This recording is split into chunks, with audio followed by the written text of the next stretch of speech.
It has been 453 days since now 16-year-old Sebastian Rogers vanished from his home in Hendersonville.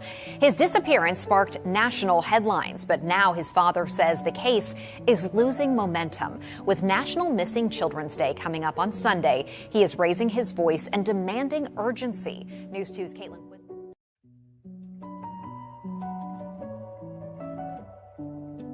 I went and talked to neighbors, and every single one of them, every single one, welcomed me. And if they had video surveillance, they gave it to me. The only person that would not talk to me, as the only person that had something to hide and wouldn't talk to me. You know, she has a son that's hiding and waiting for somebody in the dark, late night on the 25th, and there needs to be some explaining for that. I'll just leave it at that. That we are going to keep searching, we are going to keep looking, we are going to find him, and we are going to bring him home. Since we first aired the video last month, authorities have said no evidentiary value. It is of no evidentiary value. It is of no evidentiary value. Can you tell me what those lights are? No. Why? Because the investigation remains ongoing. Yeah, I'm working on behalf of Sebastian. I am not, my client is Sebastian, and they're the guardians that have the ability to sign. It just started. Hi Dad, I know this is gonna sound weird, but tomorrow's picture day. So could you send some decent clothes over to me so that I can wear the decent clothes and be handsome for my birthday with all decent clothes? Mom! Because our heart is missing. He is my world. I need him. I need him back with me.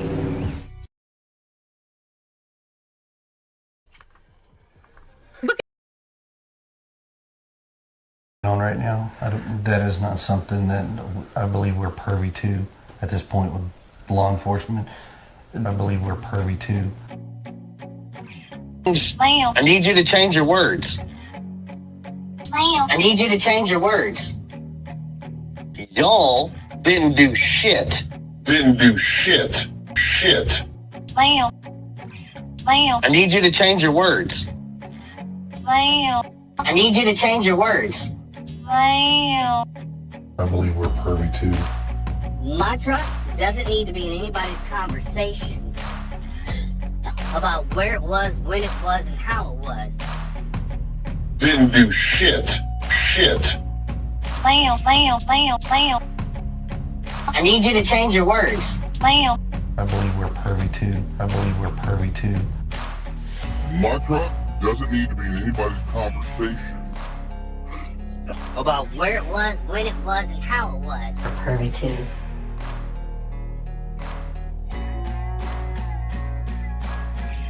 My truck? Shit. I believe we're privy to. My truck? Shit. Conversation. My truck? Privy to. My truck? I believe we're privy to. Doesn't need to be in anybody's conversation. I need you to change your words. I need you to change your words. Y'all didn't do shit. Didn't do shit. So my truck? Shit. My truck doesn't need to be in anybody's conversation. Shit. Conversation. My truck? About where it was, when it was, and how it was. I believe we're privy to. Shit. I own half. I own half, my neighbors own half, period. I just came from the TBI headquarters in Jackson, Mississippi. I own half. Property with a videotape and put pictures. Privately run property back It is there. fucking posted all sides of that property. I mean, the easement between houses is not usually... I own it. I own half, my neighbors own half, period. I believe we're privy to. Stop it, Chris. Stop it.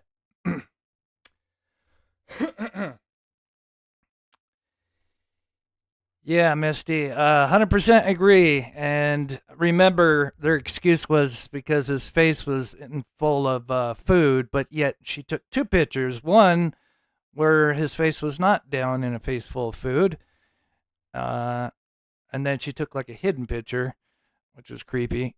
So yeah, that is super sus. But anyway, yeah, great point. I agree. It is strange. Welcome everybody. Thank you guys so much for tuning in. I'm gonna change gears today. Let's see, just make sure everything's working okay. My truck doesn't need to be in anybody's conversation. Conversation. Does that slide down? My truck. There we go. About where it was, when it was, and how it was.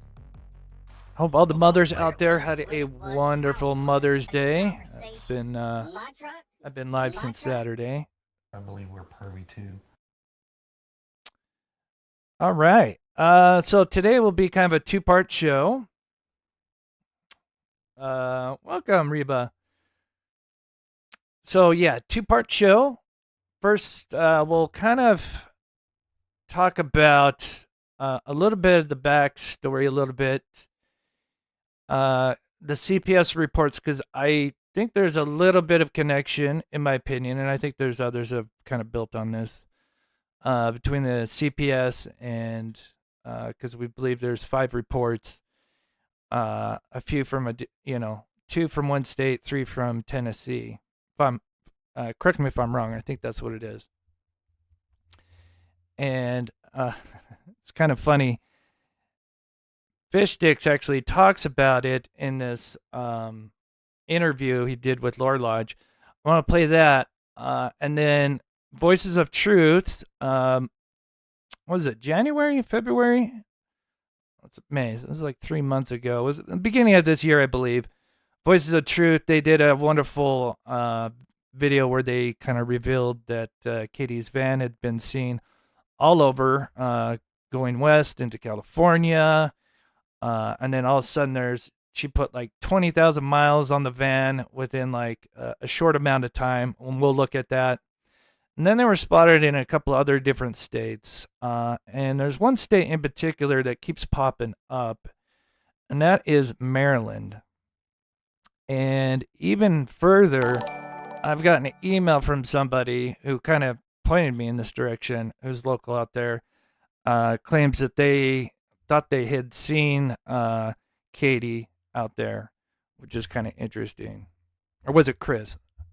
It's been a while. It's one of those emails that I got sometime back when I think I was finishing up on the cemetery stuff, but I was kind of cleaning out my email box, and I know this person had emailed me in regards to Maryland, alleged sightings out there. I don't, Lori. There's multiple reasons why I don't. I'm sorry. It would be great to set that up again, but man, it's like, especially in a case like this where there's a lot of trolls, like it would just be, it's one thing to just have like somebody come up on panel, you can see who they are before they come up and all that, you can kind of vet them first, but like just a phone call, yeah, unfortunately no. But back to the story here. What we're going to go over is very interesting in my opinion. And I think it starts out with the CPS reports, and then I think it kind of moves into also, obviously, the Sebastian Rogers case, clearly. I mean, everything evolves around Sebastian Rogers. But I wonder if there's kind of a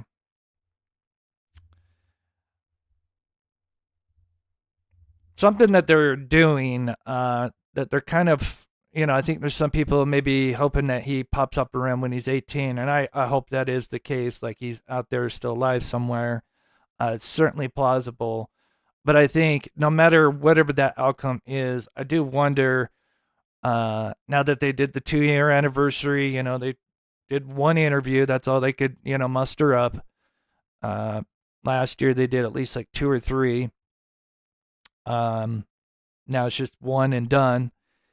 And then it's just been total silence from them. And then it's just been this weird thing even before the 2-year anniversary where they're been kind of spotted all throughout the states. And, here we are, now it's coming up on summer and it's been 2 years. Like, I thought you guys were going to be searching, like, what's going on? And so anyway, I'm going to play this interview first real quick. It's just a short clip.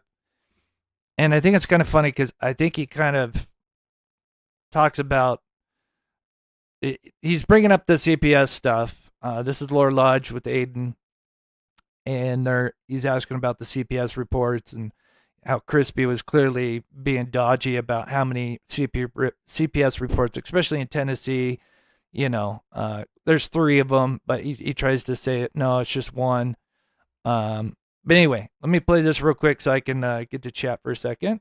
About the Tennessee situation. So these instances of these CPS records, originally was thrown out there as 3 reports, and now it's gone to 5, and it's. I'm just saying 2. No, I just want to. There's 2 and 3. It's important to get to it. So equals 5. All right. With CPS, you cannot, as I think nobody can see those records, right? Yeah. Nobody's allowed to see them. They can only be got by the attorney of a parent, and they can't disclose what it is. So it's really easy to say this happened because nobody can ever fact check it. Now I know what you're talking about with the when he says this the same caseworker. You're talking about that, right? The same caseworker came out. Okay, so because there's other ways of finding out about some of these. So that caseworker, yes, it was the same caseworker, but that. So he just admitted it's the same caseworker. And if you don't know, if you've kind of missed this, and I know the CPS has talked about, yes, 3 in one state and 2 in another. Correct me if I'm wrong, but I believe there's 3 in Tennessee, and then there was, I believe, 2 in California. At least 1, I know for sure. Correct me in chat, but we know there's 5 altogether, but I think there's 3 in Tennessee. But there was definitely at least 1 or 2, definitely in California, because he talks about that here in just a second.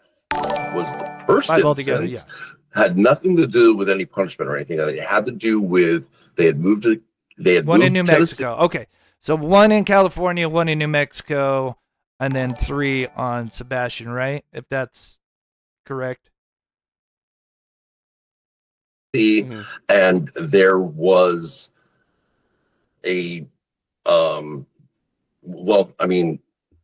Seth disclosed what happened. I'm not going to get into Sebastian's personal trauma. I'm just not going to get into it. But there was there's detectives assigned to that. It was reported to the police immediately. There's a whole investigation. There's detectives assigned. That was simply they had moved to Tennessee, and that person came out because of what had happened in that instance. Then the incident you're talking about. So when he said, "Oh, it's the same lady," she wasn't there for 2 times of him hitting Sebastian with the belt. It was the first one was just, and I can tell you, like there was no follow up. I mean, I get the people are against it.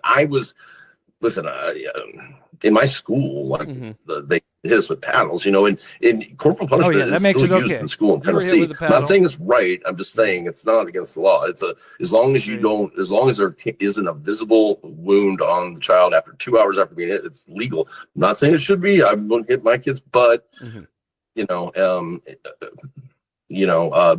those. So I do want to clear one thing up. Are you saying that he was saying that there was only one? Are you saying there was only one instance of him hitting Sebastian with a belt, but there were 2 instances of the CPS worker? So because he described 2 separate instances in which he hit Sebastian with a belt. Okay, but you were talking about. I'm talking about CPS visits out because you said that. Yeah, you said in each case he said there was a CPS visit related to the belt. He just admitted to it because he said that's the same CPS worker. That caseworker was there because they had moved from California there, and that was regarding trauma. Yes, so I think we're talking about different things here. Chris described an instance that had happened, I think, a couple of years earlier when Sebastian was 12 or 14. And then there was the one when he was 15, right before he disappeared.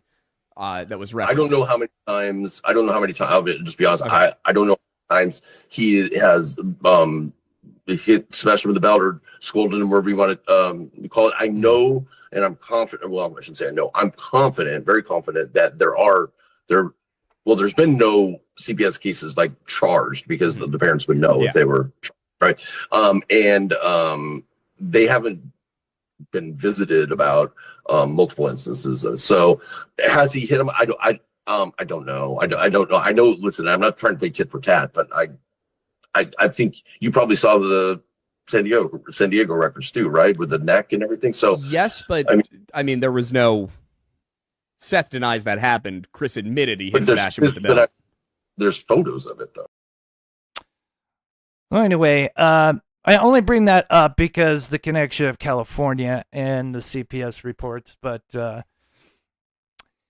then we have, thanks to Voices of Truth. So I'm kind of building a little bit of backstory, but we're going to kind of go after he goes missing, but a little bit of backstory before. But clearly they lived out in California, Seth and Katie, along comes Sebastian. And then, of course, they split up, and then Katie then eventually marries Chris, and then they move to Tennessee. Is there a reason they moved to Tennessee in particular? But yeah, leave that up to you. Then we, let's see, I'm trying to put this all together here. This is the van report, so I'm trying to kind of multitask. I don't know if this is kind of going to be a little confusing, but it'll make sense as we kind of move along here. So 3 months ago, approximately, Voices of Truth, they put out a thing where they did a Carfax and with a van, and the van had been seen like everywhere last year, at the end of last year, as we can see here at the top, September 2nd of 2025. So what we're in May, 3 months, so about 8 months ago, and then literally 5 months ago, give or take, just at the end of last year, the van was seen in Elk Ridge, Maryland. And so that will come up as we move forward here. I'm going to dive a little bit more into the CPS just for a little bit, and then because I think that could play one part in the scenario of what we believe may be going on.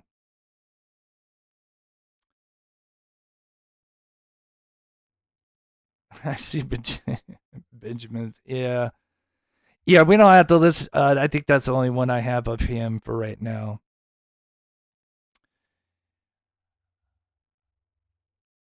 Let me get to chat real quick so I can just be caught up real quick here. Me and you, thank you, Mob Crew. Thank you so much, me and you. God bless. Thank you so much for the 3 months.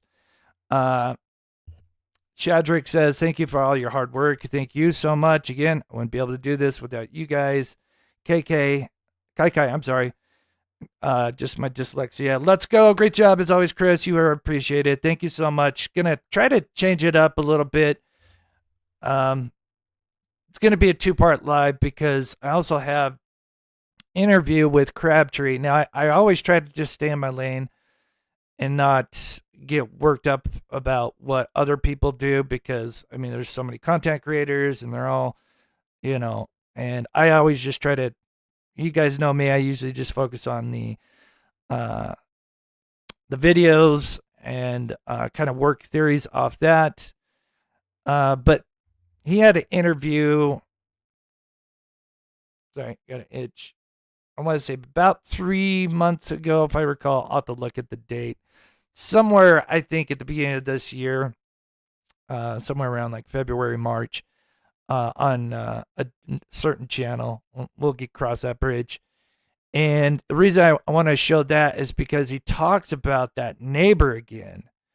And he talks about the camera. And I was just blown away with what he said, just because of the short relationship I had with him before he met Fish Sticks. And anyway, it's really interesting to see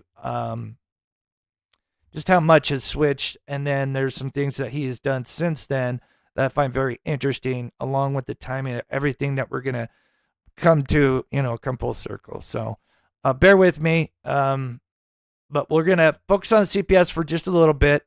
I know that's probably been covered to death, but it's just to kind of give a little bit of backstory. Jennifer, thank you so much for the 48 months. Oh my gosh, 48 months. That's awesome. Dang. I can't believe it's been that long. 4 years. That's insane. Thank you so much. It feels like I've done this for a few years, but it doesn't feel like I've been on here more than a couple. That's crazy to think about. God bless you, Jennifer. Thank you for everything. And 2 Dozen Roses, just over 15 months, or over a year, I was going to say, 15 months. Praying, yes. I'm glad you brought that up. That's something we're to talk about as well. Yes, so Bullhorn Betty, we'll cross that bridge because I don't want to get sidetracked, but we'll talk about that because again, if they can get a lawsuit, if she's got a good lawyer, more power to And her. you don't have to go into it elaborate or anything. Okay, we all heard him say yes, right? Yes. CPS has been called. Now why? Why was CPS called, Mr. Chris? So this is Spirit Seeker Squad. I honestly have never heard of her. No offense to Spirit Seeker. But I was just looking up like a good kind of collage of all the CPS interviews where Chris, contradicts himself. And so I just grabbed the highlights because, we'll get to the conclusion here. But we know how much Crispy just kept tripping himself up. Like that. That was And so this is just the highlights. It's about maybe 10 minutes at best. We'll probably skip through some stuff. Question that I had. So I forget the exact date, but remember they didn't really do much national TV or even local, but they were all on these YouTubers. And Chris showed up on Smiley's quite a bit. And this was just before the Nancy Grace interview. So that's really important because he contradicts himself so bad in the Nancy Grace. It's hilarious. And that happens, sometimes, especially when you have a child who is, has special needs and stuff. That's hard. I'll be honest with you. I've had CPS called on me in 2 states, New Mexico and Tennessee. In 2 states. New Mexico and Tennessee. All right, let's keep listening. And did that include with Sebastian? Tennessee was Sebastian, yes, ma'am. Okay. Tennessee was Sebastian, yes, ma'am. In fact, what, Mr. Chris? Sebastian some more. In my opinion, listen to the way that something bad has happened by child. Now, mind you, 15-year-old child, he's not real happy because he's in trouble, so he's being punished. So he shows, he makes a report, they come to the house. Okay, he shows, and then he stops. He showed what? Did Mr. Chris leave marks? Is that what he showed somebody at school? Because he retracted that, pretty quick, right? Let me see if I can go back here. We're going to listen to this again. He shows, he stumbles over his words a lot right here. So this is very, very, very important. Ready? He shows, he makes a report. They come to the house.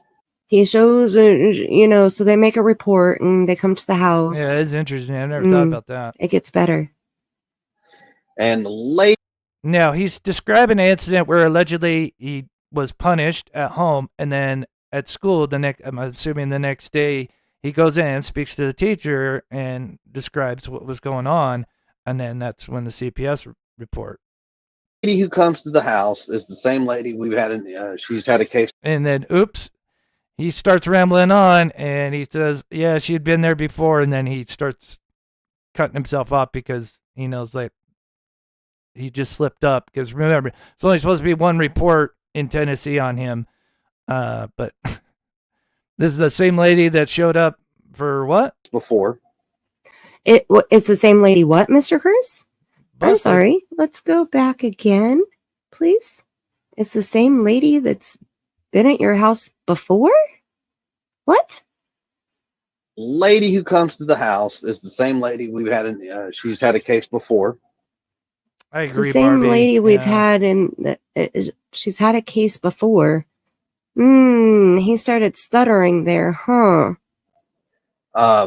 Now, the case that was before. Okay, so now I don't think he meant to mention that he knew this lady from a previous call. I think that was an two straight through, all the way back to he shows. Okay. Makes report he got so mixed up in telling one story, it mixed into three and it caused a commotion. Well, It was Sebastian's fault. He messed it up. So So three turned into one, or one turned into three. Sebastian had told someone about another situation, but he told three different stories, allegedly. The demeaning tone and the way he talks down to and thank you and Interesting. I can see him doing that to the child, and it just shouldn't. It's not. Did you ever use a belt on him? Have I ever used a belt on Sebastian? Yes. With a belt because he didn't have a belt? No. No. Okay. No.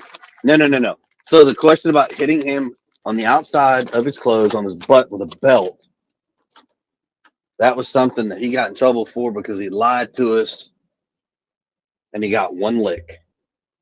And that resulted in CPS because Sebastian told at school and CPS was sent to the house and Mr. Chris talked his way out of it. And then they both told Sebastian that he could get in trouble for telling people at school that he got hit with a belt, right?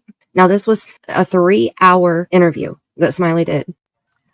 So now Chris and So we're about halfway through. I just kind of wanted to bring this up. I know this has been gone through and dissected, and clearly this gal's Spirit Seeker Squad, and I know there's a lot of other channels that broke this down. I never really focused on the CPS reports because you guys know me. I kind of like go for the visual audio stuff.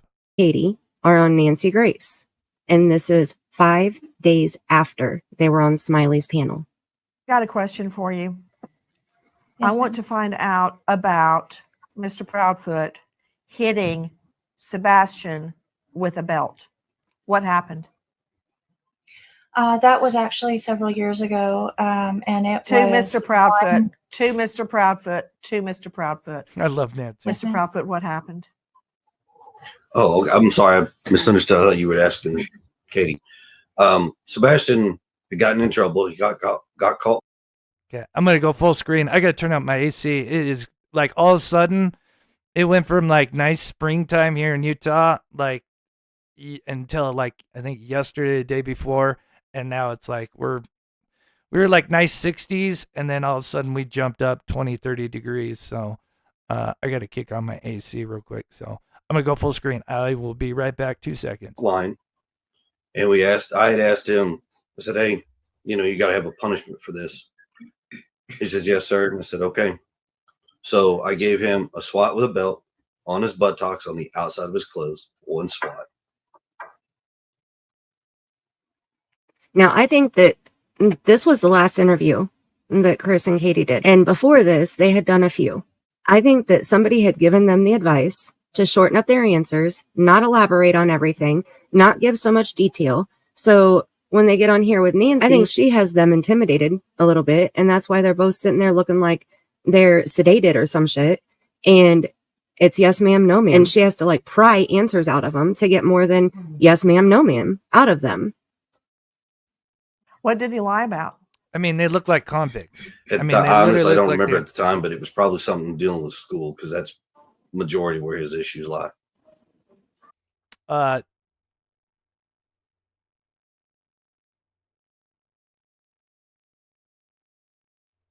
Jenny, I think it's Jenny. Howdy, Shell. Unless it's Janine. I'm sorry if I mispronounced that.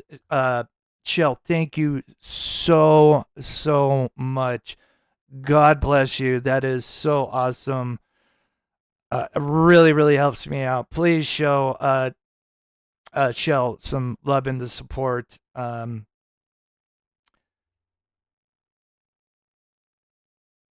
think it's Jenny, right?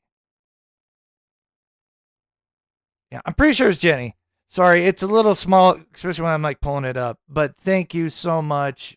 That is so awesome, and yeah, that is amazing. God bless you. I'll never stop fighting, especially because you guys support me emotionally, physically, mentally, all the above, and God bless you guys. Did he have other issues at school? Now, one thing I like about Nancy Grace is her face doesn't lie. Like, you can look at her face and know exactly what she thinks, what she wants to say, but she doesn't say. And I think that when they put Chris and Katie full screen, it's to hide Nancy's face. Watch that. We're almost done here. We're less than 3 minutes to go here. Some behavioral stuff, but nothing too crazy. Causes an issue, and instead of being honest about it, he'll lie. Like, no, I didn't. Okay, Sebastian. Okay, this smart She ass. did a really good job on this. I mean, this is 2 years ago. And again, I never really focused too much on the CPS because obviously I was working on the lights video. But man, it's really sad because this poor kid, you know, he entrusted to go to the teachers, you know, because he's clearly, I have to be careful on my choice of words, but being a bully and a piece of garbage trash stepfather, and loves that, you know, you can tell he's one of those, you know, kind of power trip people. And, he's right a here. monster. I have never in my life looked at either one of my children with that face. And he's betrayed. Ever. And he just. And then Crispy sitting there telling him, you know, you shouldn't be doing that. You should be telling on people, you know, again, to a kid that's, you know, under the, on the spectrum. Said, okay, Sebastian. Now, you know, he gave him that look. You know, he spoke in that tone to him. He just mocked Sebastian and then said what his response would be or was. That smart ass look right there. Poor kid. That face says, I win, you lose. Like, yes, ma'am. The one and only time, actually. I don't believe that.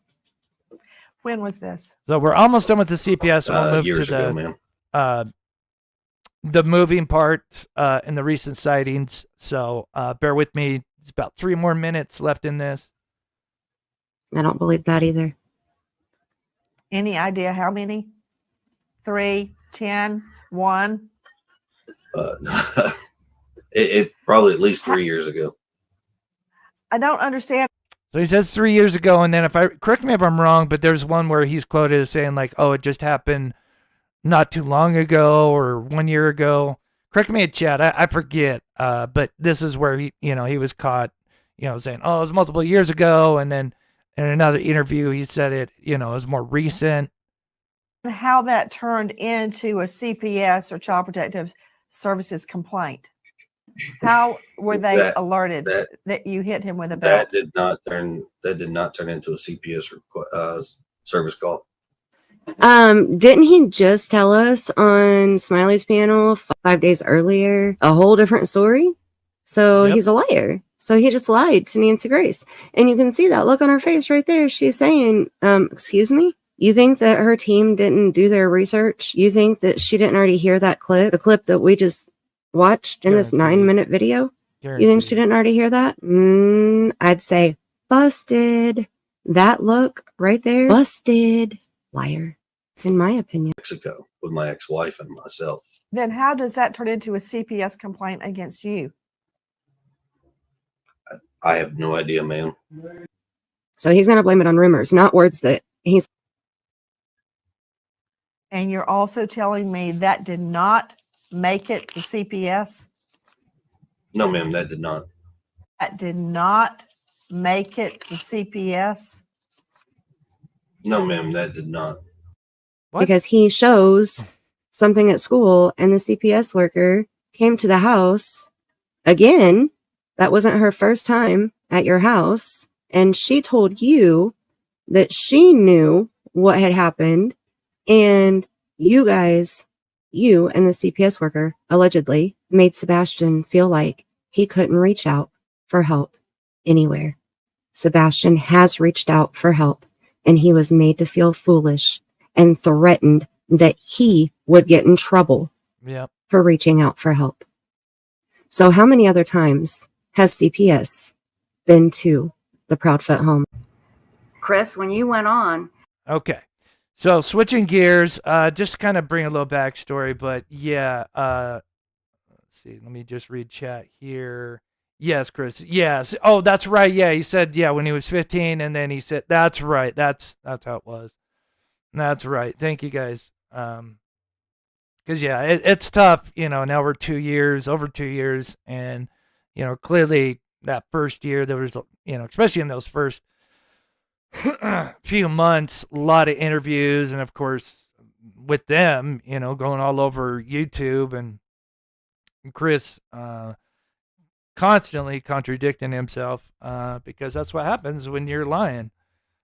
You're going to contradict yourself. Okay, so now we're going to kind of jump forward, because I do think that plays a small part. It could be why they had moved. And also, now we're going to move to after Sebastian's disappearance and what they've been doing. And it's super odd. And I can give you a little bit of details. And like I said, I had somebody email me that's out in Maryland, saying that they had seen sightings. And they also referred me to this LinkedIn from his profile. And we'll show you that as well. And I think this could be where they may be and talked about setting hitting up shop. Sebastian with a belt and kind of, just chuckling about it, and how the social services or child protective services came to your door and apologized to you. That got people upset. It got people. But right, let's clear that real quick. Okay. That needs to be cleared up, because what was said and what people. Oh, okay. There's one more thing. This interview, I completely forgot this little quote existed. Listen to Crispy. This is just a couple of minutes. It is disturbing. This is the last thing with the CPS, and we'll move on to more current events. But this, oh my gosh, I completely forgot about this. This is from Web Sleuths. This is probably in March or April of the first year. Heard are two totally different things. I heard you say you hit him with a belt. Okay, so let me finish, because that's the problem. When I go to make the statement, people want to interrupt and try to say, well, this and that. No. You wanted the answer. I'm giving you the answer. Now, when I answered that question, I told people Sebastian got a spanking. He got one lick on his butt outside of his clothes. If somebody can tell me how that's abuse to a child, explain to me. Can you confirm when that happened? I don't. That was years ago. I got spanked by a belt and wooden spoon by my mom for years. Shut up. So, but let's not sidetrack. Not sidetrack. Let's stay on board. Okay. So the question about the CPS thing that came up to play, that everybody wants to tie to this belt, is not what it was. Okay. Well, I think it was confusing because when you initially talked about it, you referred to him as an embarrassed 15-year-old. So yes, you did. Like it was years ago. We thought it was like right recently. Well, oh, that's right. Oh, they just called him out. Okay, I see. Now I remember. Yeah, because he used the 15 when he was 15, right? Or something like that. Oh, and they just called him out on it. I completely, because there's, wasn't something I knew about these conversations, but never really broke these down because there's obviously other people that did such an amazing job. But oh my gosh, I completely, We thought it was like right recently. Well, instead of So let's asking clear it more up. clarification, Let's clear it that up. should have been. So, as it stands, Sebastian went to school one day. He made a statement to a teacher. The teacher reports it to CPS. CPS comes to the house. That case has nothing to do with Sebastian getting spanked. That had everything to do with Sebastian didn't like being in trouble. So he thought by reporting it to a teacher, they were going to come to the house and they're going to take me out of the house and do this and do that. That we know that's basically what happened. Is what the CPS case was about. And yes, I laughed at it because when I explained to Sebastian, very detailed, what happens, he thought it was a joke. When the CPS lady shows up and looks at him and says, Sebastian, you can't false report. It's okay, Gabe. We That can will let get people Great in trouble, Pubes- and you can get in trouble. And then it's fine to say great people. Well, don't say it too much because it's the connotation. We hate Gary. I call him Gary Huge. Explain to him what happens. What did he say you did to him? Can I ask you, what does that have to do with the price of eggs in China when Well, it comes to the disappearance of Sebastian? Because I'll tell you why. Because you're wondering why people are coming at you. And it's because he was in your home last. That was the last place he was seen. Yeah. Yes, so he was. When we hear these things, it's like, okay, let's just. There's report of abuse, and then the child goes missing. Like, how hard is that, like, to comprehend? Child goes missing just before a bunch of alleged, abuse in the household. Like, is it a stretch to think that that's a connection? And he thinks it's like, oh my, how could you think that? Clear it up and see what happens. Because I'll tell you why. Because people, I'm not saying me, but I've seen people say, hey, he was hitting his child. He reported it to his teacher. Did something happen? Was there an explosive incident that happened? No, absolutely nothing of that nature. Okay. And for people to not understand, when you discipline a child, there's a difference in discipline and abuse. There truly is a difference. But I think hitting anybody with a belt is abuse. I'm sorry, I do. And a lot of people agree with me, and that's the problem. Yeah. And so guess we have what? a difference That's of the opinion. great thing. That's the great thing about having your opinion. Yes. That's an opinion. That's not a fact. That's opinion. Okay. I think a belt is abuse, but that's my again. Well, if I was leaving bruises and marks on a child, that's abuse. That would be considered abuse. Okay. Yeah. I mean, So by definition, that's weird. that's what I'm trying to get y'all to understand. You can say your opinion, and that is fine, but you have to back it up and say, what I'm stating is just an opinion. There's no fact to it.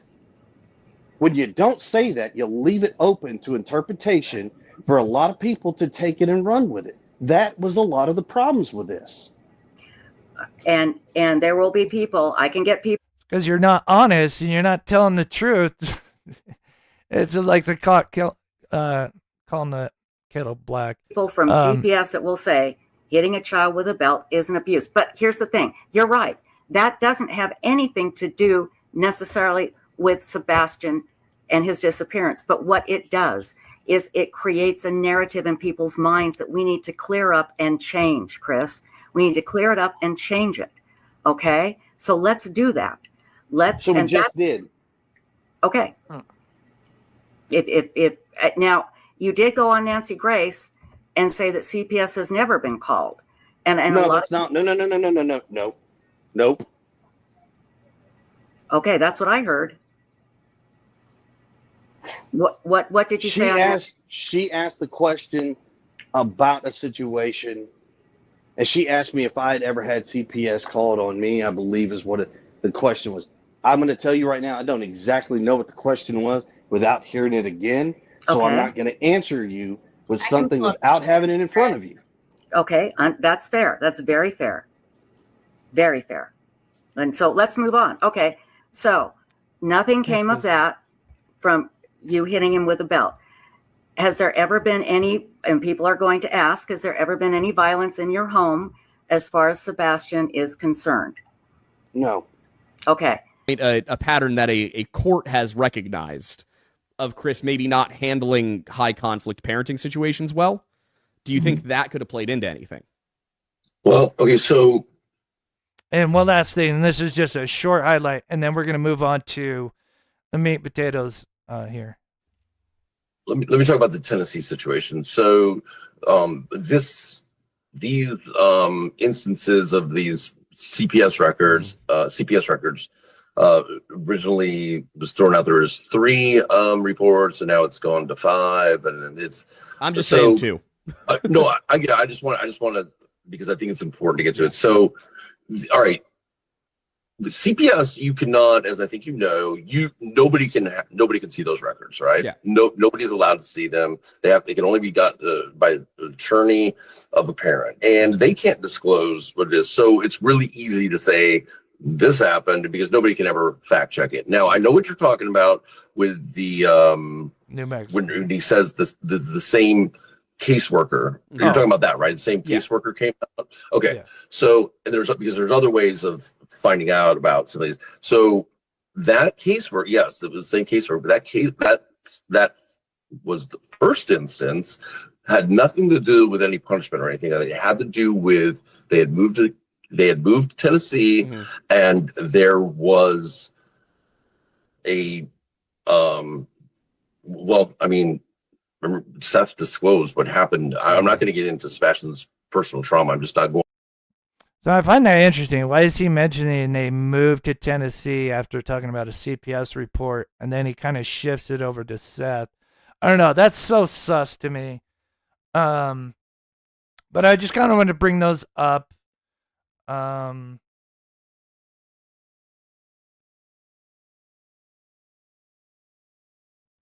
Yeah, I'm not sure what. Yeah, be careful what as far as Nina's kids got. I'm not sure if we know exactly, what happened there. I mean, obviously we've heard her story, and I believe probably most of what she's said. I'm sure considering these people and Chris the way he acts. Going to get into it, but there was there's detectives assigned to that. It was reported to the police immediately. There's a whole investigation. There's detectives assigned. That was simply they had moved to Tennessee, and that person. Okay, so I just wanted to bring that up a little bit, and we'll kind of maybe switch over back to that here in a bit. But so now.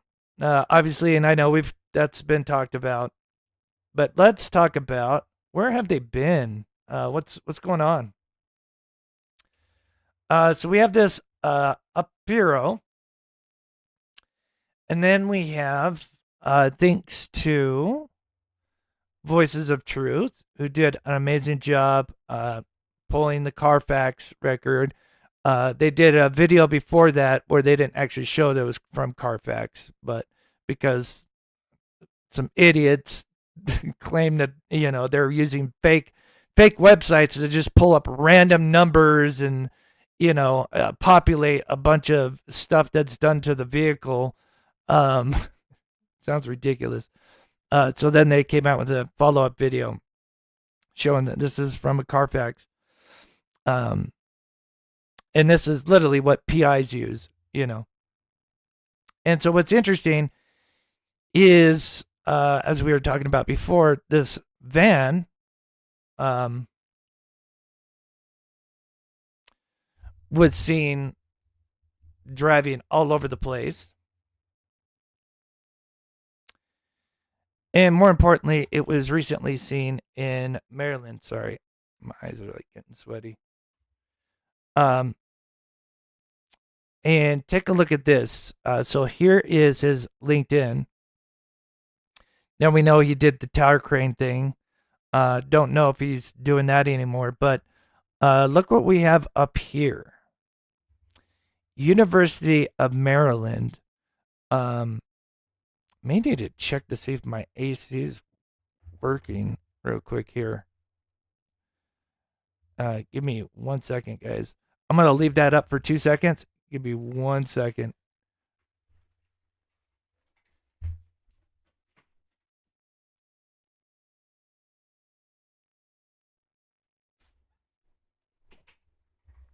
Okay. Just as I was getting up, it started turning it on. Okay. Just wanted to make sure it was working.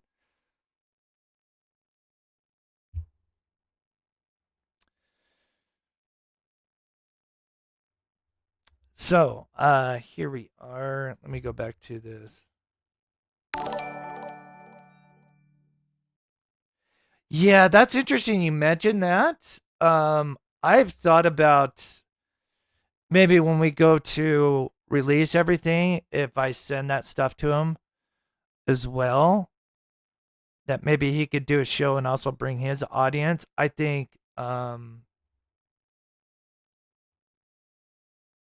oh, you've emailed my recent work. Oh. Oh, well, thank you, Lisa Boo. That's awesome. It's funny you mentioned that because I was thinking, I'm like, man, I know, like, if he had some really good information and I could back up some sources, if I could speak to him and let him know some of the things that, like I said, there's like 95% that I could share. There's a few things, until certain events happen, I can't break my sources, but there would be a few things that would break the internet instantly with this case. People would just flip the shit out. So here's this connection, and I was getting these emails about alleged sightings of Katie, or is it Chris? Because I know Katie's van was out there. But I think it might have been Chris that was seen.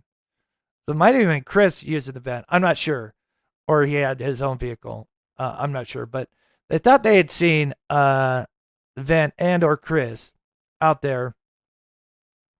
This a while back. And this does align with them being out there at the end of last year in Elk Ridge, Maryland. And then look what we have. We believe that he could be now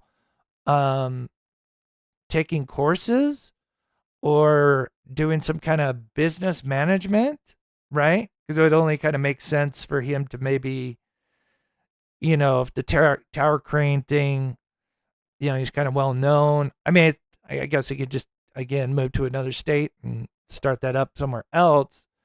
But maybe he's looking for something to fall back on.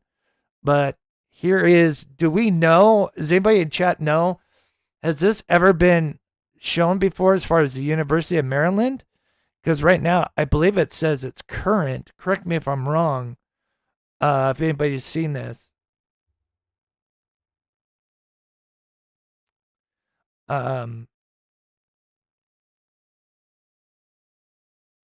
Nothing like having a typo in your LinkedIn.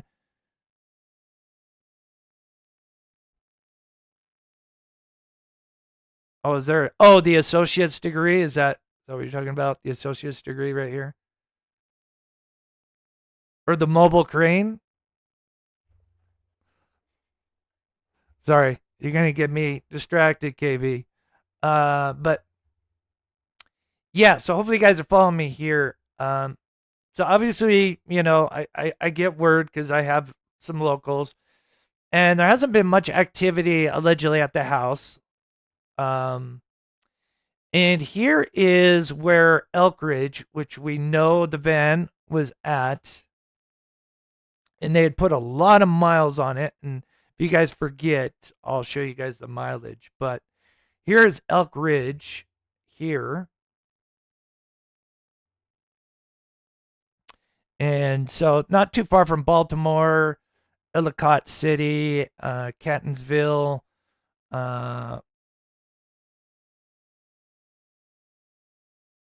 I'm not even going to pronounce that town.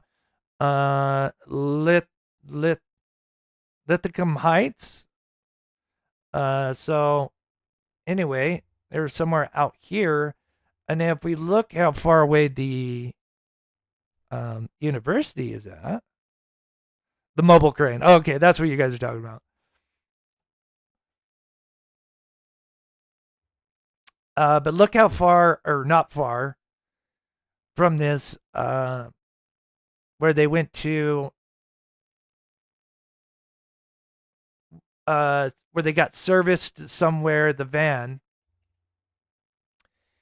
And here's the University of Maryland.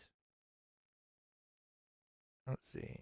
And it is literally, oops. It's only 30 miles. I think it's just a little bit longer because maybe you kind of go around, and plus, it's Washington, D.C. So, I mean, I'm assuming that's a pretty popular area. But it's only 30 miles away from where Katie's van. So you have Katie's van serviced somewhere in Elk Ridge, Maryland. Actually, it's closer than that because it actually says it's right here. So actually, the distance may even be closer. And then we have University of Maryland, which is set up here where Chris is allegedly, I don't know, currently going to school or went to school in the last little bit. But has anybody, let me know in chat, has this ever been brought out before? Is this something new that's on his LinkedIn? Because again, this was sent to me, and again, this is kind of not my area of expertise, looking up like profiles and stuff. Like there's much better people that do that than me, so I kind of leave it up to those guys.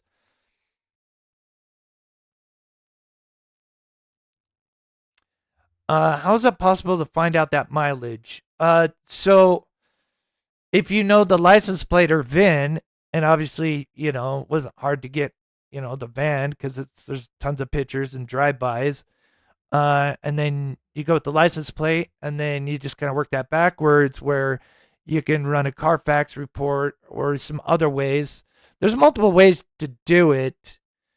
But yeah, Carfax will give you obviously certain details about when it's serviced, registration, stuff like that. And it's just really interesting that they were literally, they were out in California for a bit in September. They went to Kansas. Then I think they went back to Tennessee.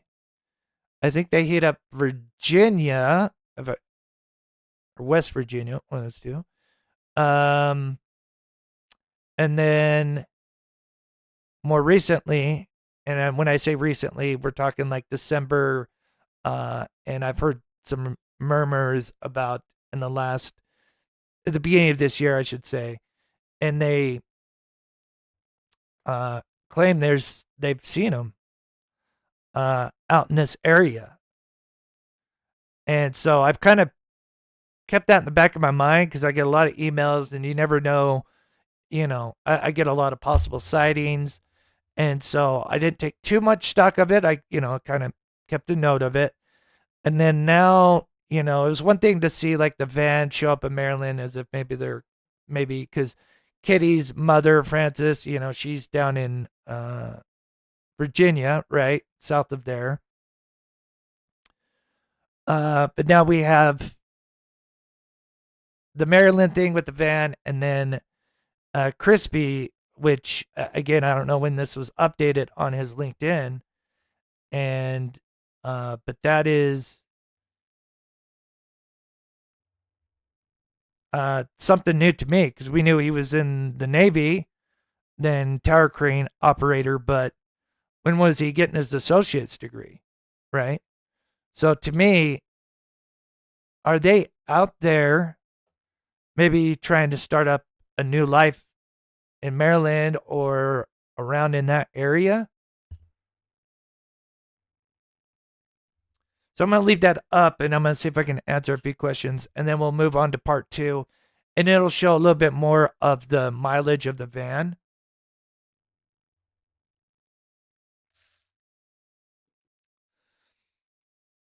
Yeah, that wouldn't surprise me. I'm sure they're not handing out any flyers.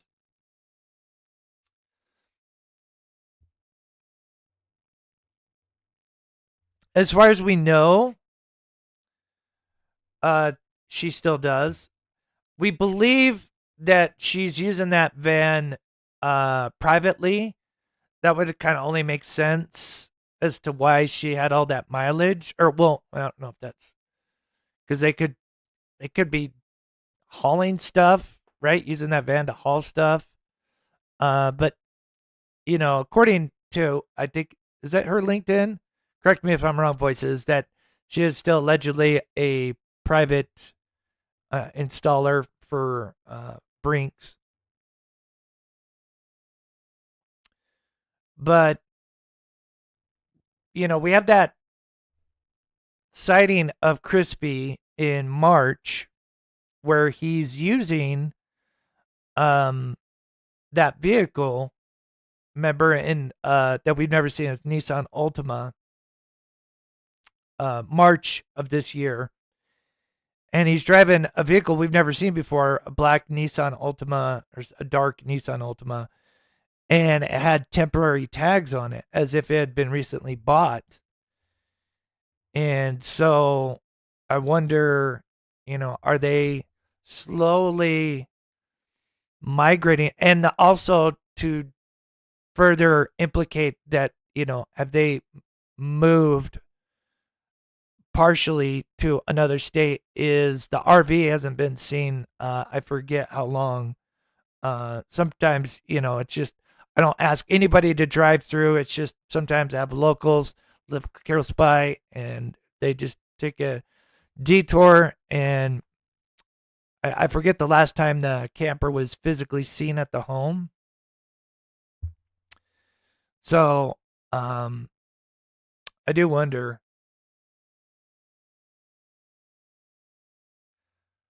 Let's see. It is a global campus, public state university, for flexible, career-focused education, primarily to working adults and military. Oh, that's interesting, considering they were in the Navy.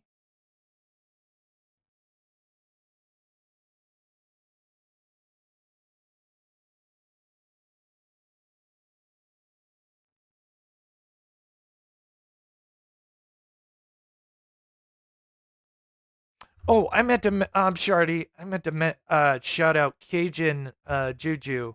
I always want to say Cajun Navy. I'm sorry. Cajun Juju, thank you so much for the PayPal donation. God bless you. Cajun, he's still in here. Please show some love to Cajun. That was a very generous donation. Thank you so much. We may be expanding on this. We're seeing if we can get some other reports to follow this up on, because, you know, there could be potentially other stuff that backs this up, that they more sightings of them out in Maryland.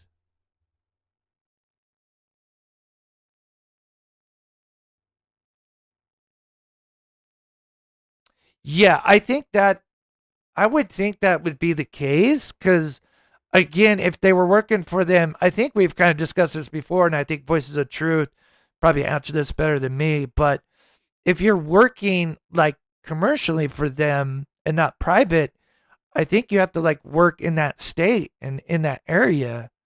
So I think that kind of, in my opinion, confirms, or I don't know if confirms like a strong word, but more or less confirms that she's a private installer.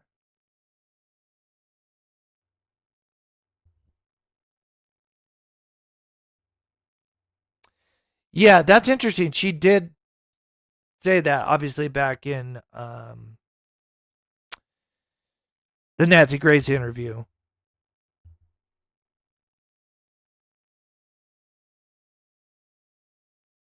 I know. I thought about that, Brenda, as well. I do wonder. That's why I kind of want to, get this info in there, out there, because again, it was just so weird that I'm kind of going through my emails and, cleaning out my email box because, from the last 6 months, with everything going on that we did, it was full, and I kept coming across a certain individual that was saying like, that they thought they had seen Katie out there, or Katie's van, and it was Chris, I think, if I recall. I don't know. I had to go back and look at him, but it was out in Maryland, and it was just interesting. Now, this being sent to me as well, kind of helps solidify. And then we go back to the Elk Ridge sighting, literally at the end of last year. And then as far as sightings at the home itself in Tennessee, as far as the camper has been gone. I don't know exactly how long.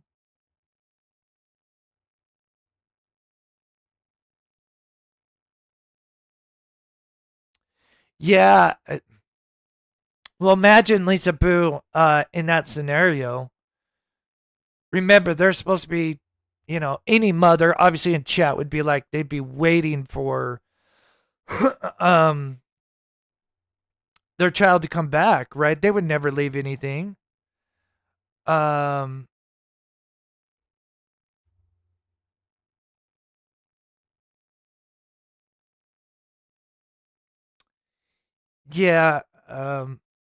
Yeah, if we can't, try not to mention, unless I bring up that channel, if we can, try not to mention, I know certain channels being brought up, and none of my mods want to block anybody's comments.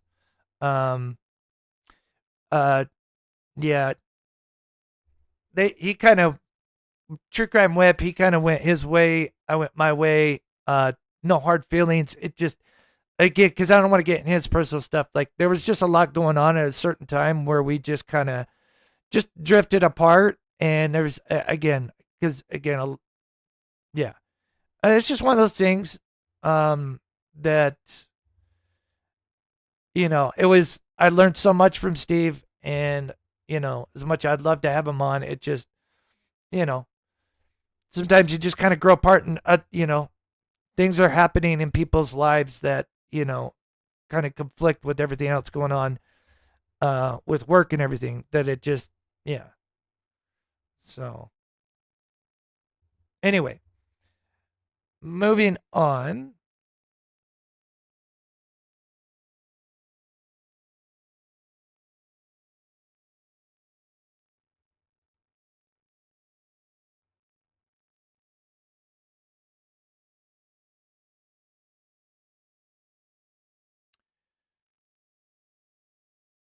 Yeah, I don't know. So, I know what I was going to say. It'd be interesting if they ever put the house on the market. Well, again, like I was saying, like, people would flip out because what, if they're moving, then what are they doing with Sebastian stuff? Are they going to give it to Seth? Like, if that scenario ever happened.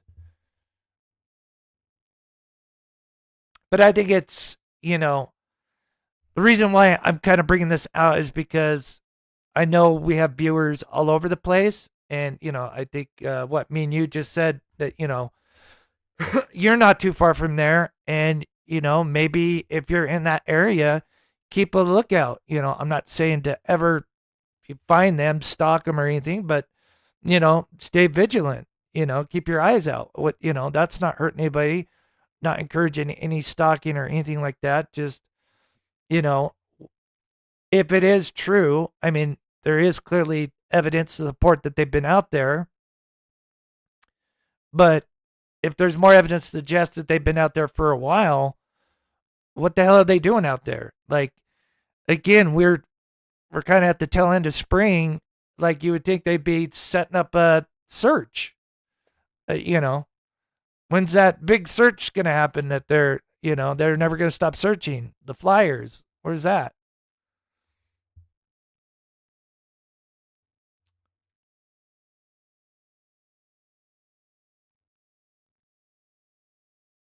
But yeah, but anybody's out in that area again, you know, that there's a Brinks fan, and you guys are definitely familiar with Crispy and KK, and if you do see something that you think is maybe them, if you can document it or email me to let me know.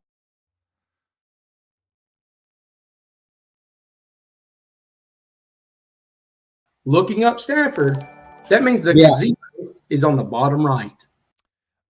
Rumor has it. Do you know where that rumor came from, me and you? I have not heard that. But again, I don't know where they at or all the time.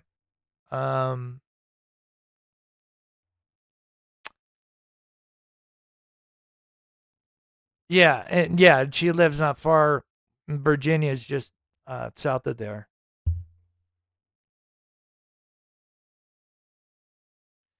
Yeah, we'll talk about that. Tulips. Sorry.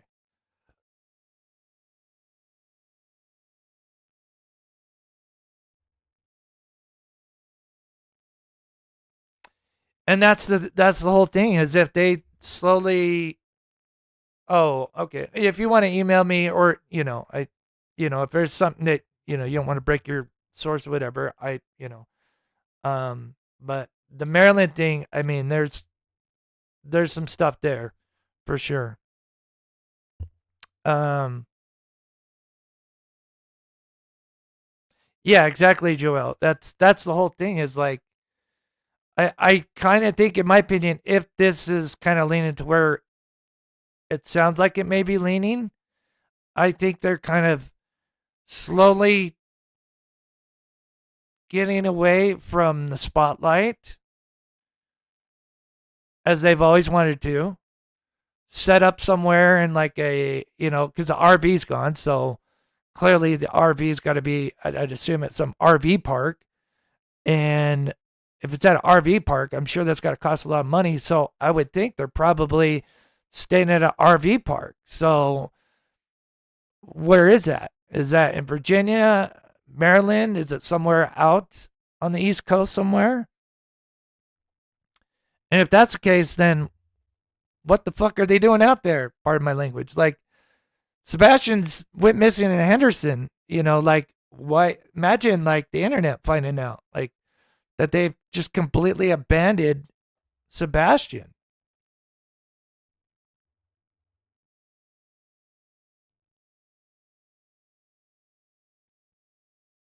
Oh, yeah. Let me know. That's awesome. Yeah, it'd be interesting to know, like, what is going on. We have some other stuff, in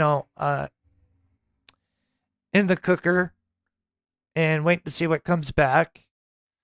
But, yeah, I think it's really interesting, because I think there could be a little bit more evidence to suggest that they're somewhere out on that East Coast. I don't know if it's Maryland, Virginia, whatever, but it appears there are physical sightings along with documented stuff.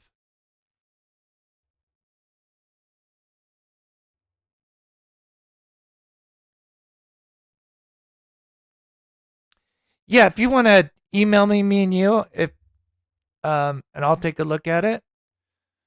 But yeah, I'd be kind of curious to see. You ever watch that guy? Okay, so as you guys know, and this pertains to a little bit of everything, but this is Crabtree. This is kind of like one of his last. I don't know. Let me know in chat if he's gone live on his channel. I heard, like, after March, he kind of privated a lot of videos, and I don't know if he's still doing stuff. if you guys know, I guess I could look it up, but this is just before that, and I want to bring this up. So kind of switching gears to kind of what I was covering the last two lives, because holy shit, what he says in this and the relationship I had with him, it just blows my mind, and it just shows you how just like, and I hate this because like out of all the people, Steven, like before he met Fish Sticks, like the kid was very respectful and nice to me. And it's just, man, it's a shame.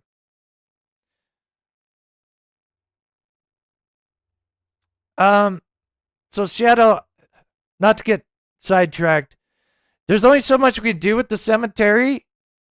Like, right, because like the footage we have, it's 400 yards away. I can only pick out so much stuff. We went and did the K9. We went and did the GPR. And we alerted law enforcement.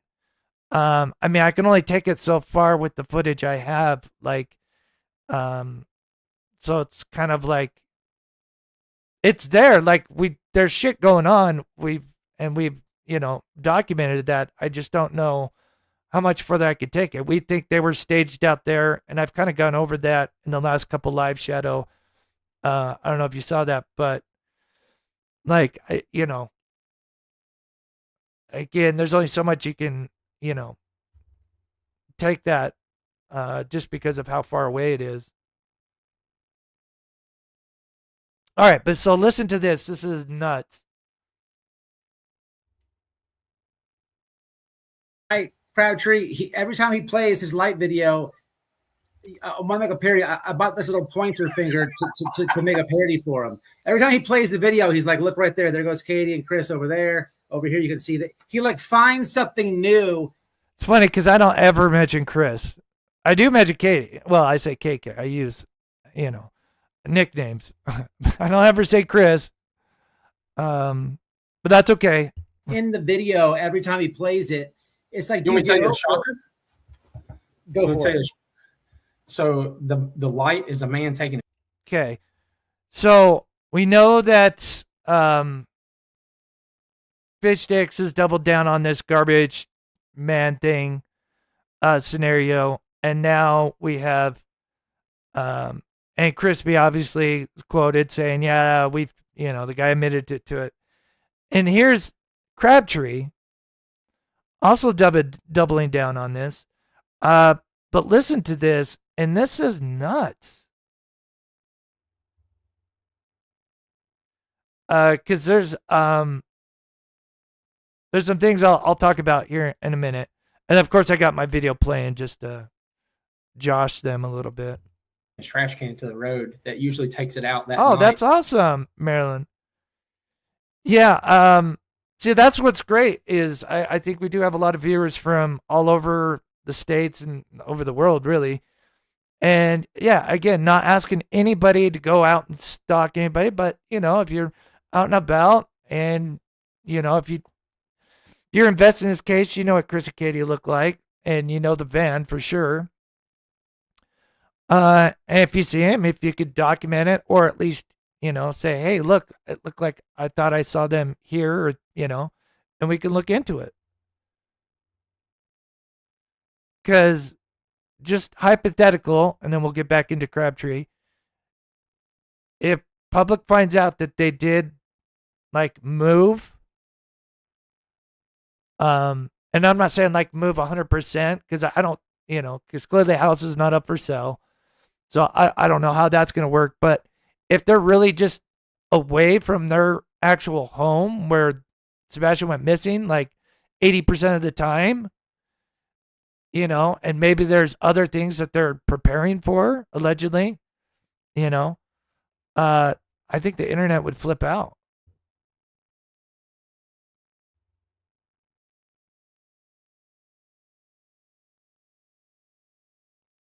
Yeah, I agree, Caitlin. Yeah, especially 2 nights in a row. Like, I even looked up like paranormal stuff in regards to that specific cemetery. I couldn't find anything because I thought that would be the only explanation for that many cars Yeah.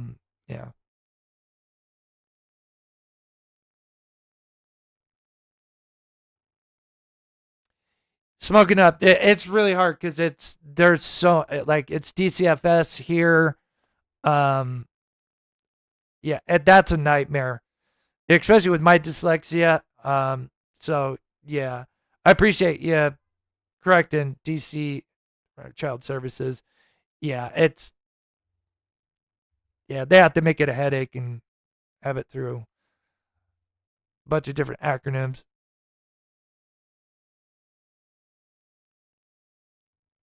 The day before. If you go out, Chris and Kate, looking up Stafford. So this is him talking about the garbage subject to, right? And I just wanted to pull this up because this is very fascinating, in my opinion. That means the gazebo is on the bottom right.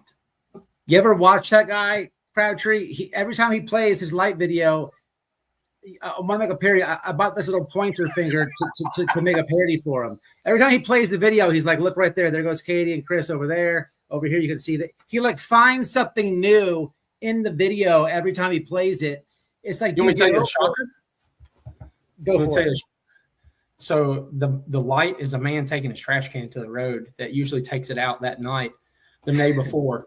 If you go out, Chris and Katie's house, and you look to the third house to the left, the same house that Sebastian was caught hiding underneath the car is the guy who was walking the fucking trash can down that morning. Have you ever watched these two Karens on the podcast? So that is him doubling down on this whole nonsense of it.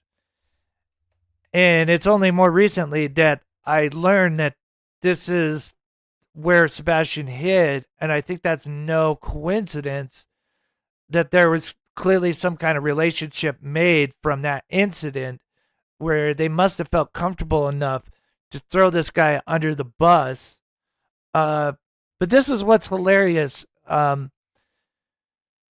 So they say subject to is the guy taking out his trash. And again, I know I've debunked this 1,000 different ways, but I'm going to do it one more different way. You guys make this too easy on me. Sebastian was caught hiding underneath the car is the guy who was walking the fucking trash can down that morning. Have you ever watched these two Karens on the podcast? And then I'm going to show you guys something here in a second. So if you don't recall, Fish Sticks even doubled down and said, subject one, he's not talking about this, the floodlights. He says this, oh, you guys can't see it. Son of a darn it. Now, let me go full screen so I can point this out. He says this, and this is referring to Fish Sticks, says this is an anchored floodlight. And I've played the quote. I don't have the quote this particular live. So here's my question to them.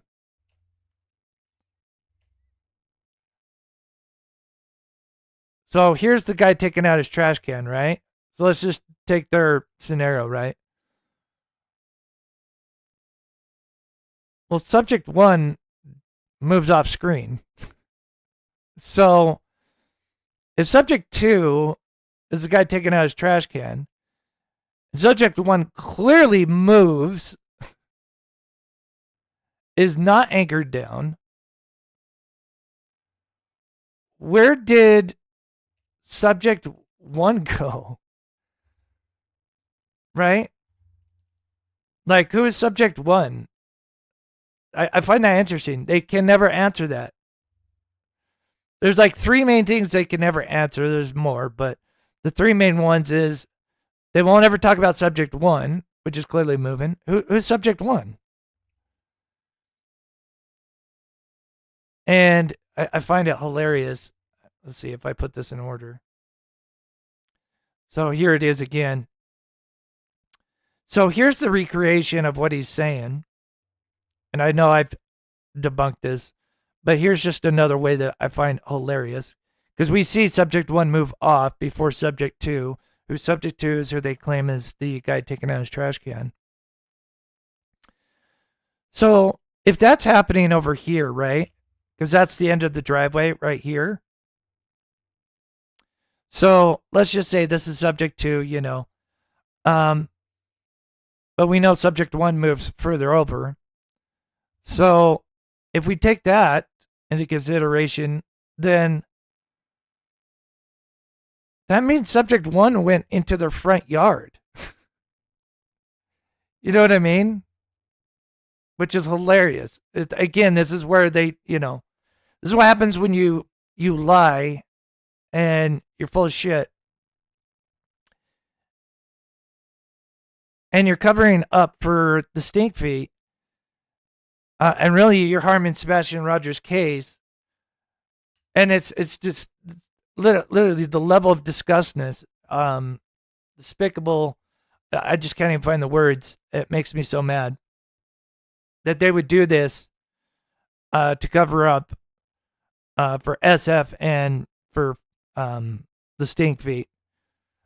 But here is, because I told you guys, I've made a report, but I have to kind of update it because, again, some of the stuff was originally thought to be the silver sedan, and then now we know that the silver sedan was most likely just a scout vehicle.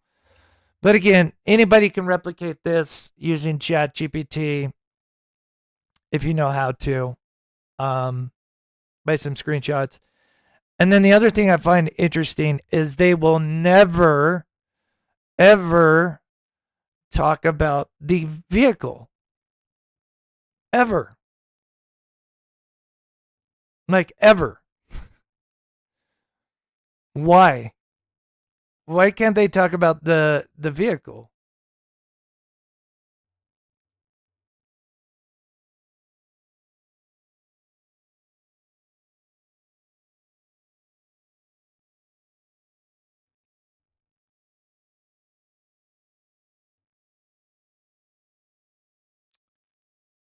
Okay.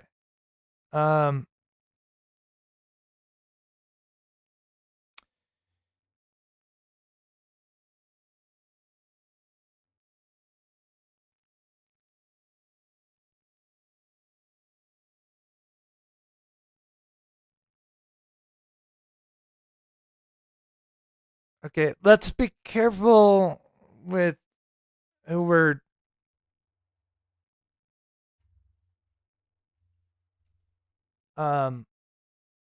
comments.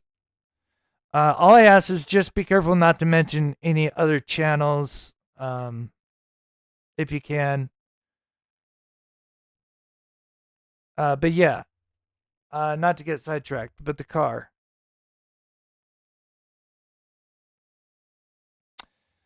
They never want to talk about the vehicle because the vehicle completely will debunk everything that they say about where this is at. And I've already explained why.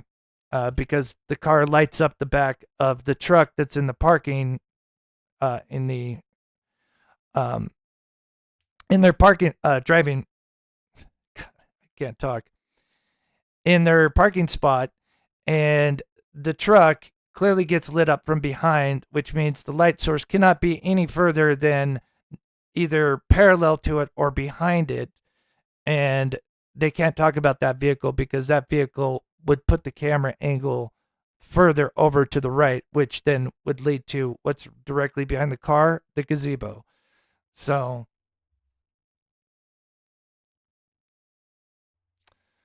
RV.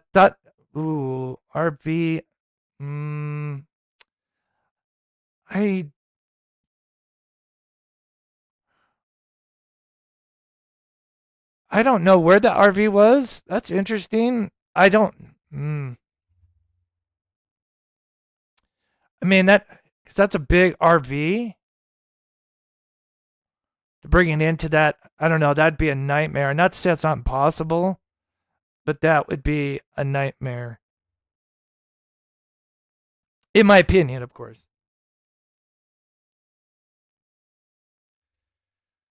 So now, the reason, because I bring the garbage guy up again, is because of this. And one day, I'll be able to reveal all of it. And I think there could be a connection of why Crabtree has maybe gotten rid of his stuff since this March 1st. Like, I think I showed it earlier, just before this interview. Hold on.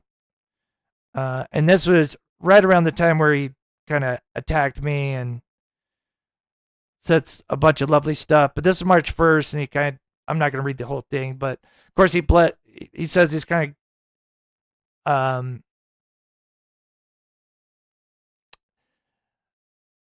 don't know if he says he's not stopping posting, but he's kind of taking a step back from everything. And I don't know.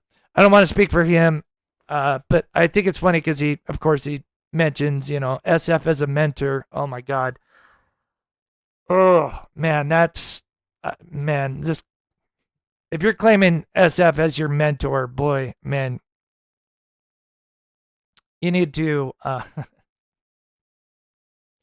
maybe disassociate, maybe find some other peers and see, find some better people that I think could be better mentors. And then, of course, he continues on. This is only first page, but then, of course, he says, the Crewminati crew. And, of course, no surprise there. So it's almost, to me, I feel like he was in a bad situation or in a bad part of his life. Again, I'm just speculating. But he's in a bad time of his life. He's trying to distract himself, try and work on this case. And of course, I had conversations with him, and spoke to him quite, I don't want to say often, but spoke to him a few months at, somewhere between July and August, September-ish.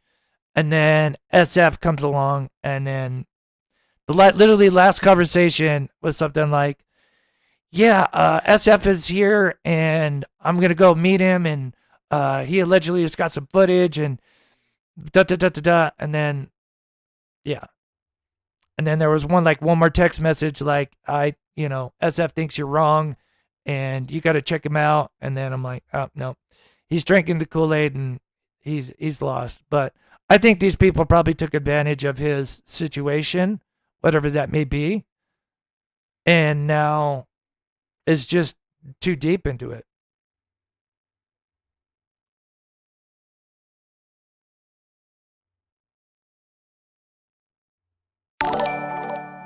Oh, that's right. Yeah, the RV.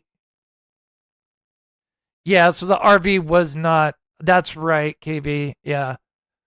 Yeah, the RV was allegedly in Memphis because that's what he was using. Yeah, that makes sense. Trying to think of two different things here. So talking about the reason why I told you guys about the garbage truck, because why I thought it was, I always want to say garbage truck. Man, that's going to be tough. The guy taking out his trash truck. I've shown you guys a previous video. If you look at this gap, that is literally where his driveway would be. You can actually see the top of his house here. And that road would be right here. Anyway, there's a little bit more that I know. And so when SF did his whole blurring this and not thinking too much about it, then learning more about what's allegedly in this video. And Crabtree knows what's in this video. And that's what just makes me more really pissed off. And it does make me wonder, after all of this that he mentions on March 20th, that he's kind of disappeared a little bit. But there's one more part of the conversation that I think is hilarious that we'll bring up, and then we'll kind of read chat here.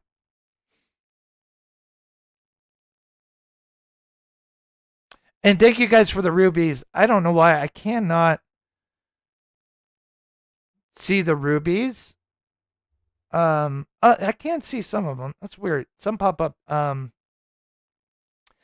Kiki says, do you know Allegedly in Tennessee, CPS doesn't have to tell the other parent, unfortunately, if they remove a child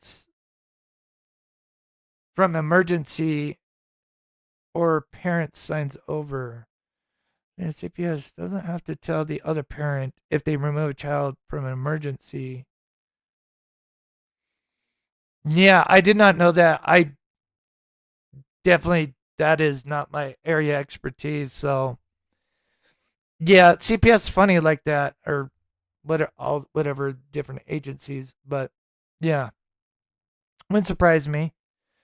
I'm late, but thank you, Chris. God bless. And Boo, thank you so much. Bo, I'm sorry. Thank you so much for the 13 months. Tool, thank you for the 10 jewels. And Rain, thank you for the 1,000 jewels as well. Sorry if anybody else sent some. I don't know why. Some I can see, some I can't.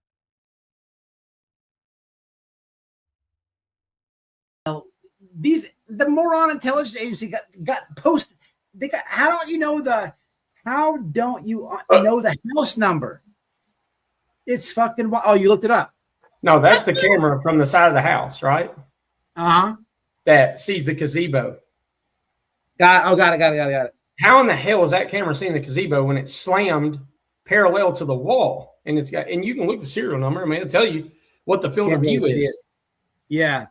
It's and then here you go. So this is dead center. There you go. See the vehicles right there? So that's the corner of Stafford. Now it's inverted, right? It's flipped. But that camera, I'm staring dead straight in the center of it. Okay. And again, I could go on. Oh, better yet, reenacting it right there. Say what he's. This is all. It just goes to show you, man. Check this out. So, okay. A lot of what they said is not even legal yet. But so I've shown this before, but so he rolls up and he shows the camera and tries to say, "Oh well, see, look, the camera is pointed this way. There's no way that the cameras can see the gazebo and all that," which I find hilarious. And I meant to zoom in. It's not supposed to be blocking all of them. But he walks out over here, and hopefully I got the other piece because it's hilarious. But he's standing there. He's like, look, here's the center of the camera. And it's like, well, you're basically saying that this guy set up his camera so it can really just focus on this part of the yard, right? And it's like, what? You guys know in chat, what is this camera put up there for? What is the purpose of this camera? What is its sole purpose?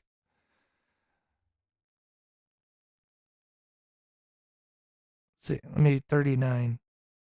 What is its sole purpose? Oops, I went too far back. Come on. What's its sole purpose again? Thank you, Alan. It is for their driveway, which I couldn't spit out earlier. I apologize. Parking lot. Parking zone. The driveway. It is set up for the driveway. I can see the Dodge Charger, right? Charger or Challenger. Again, my dyslexia. I can see the Dodge Charger, and we know where it parks. Almost every time it is parked, let's see, in the same identical spot. I can see the Dodge. So he claims like, oh, well, because I walked up behind the camera, it's supposed to be, recording the neighbor's side yard. The boat. Yeah, that's all it's there for, is the boat.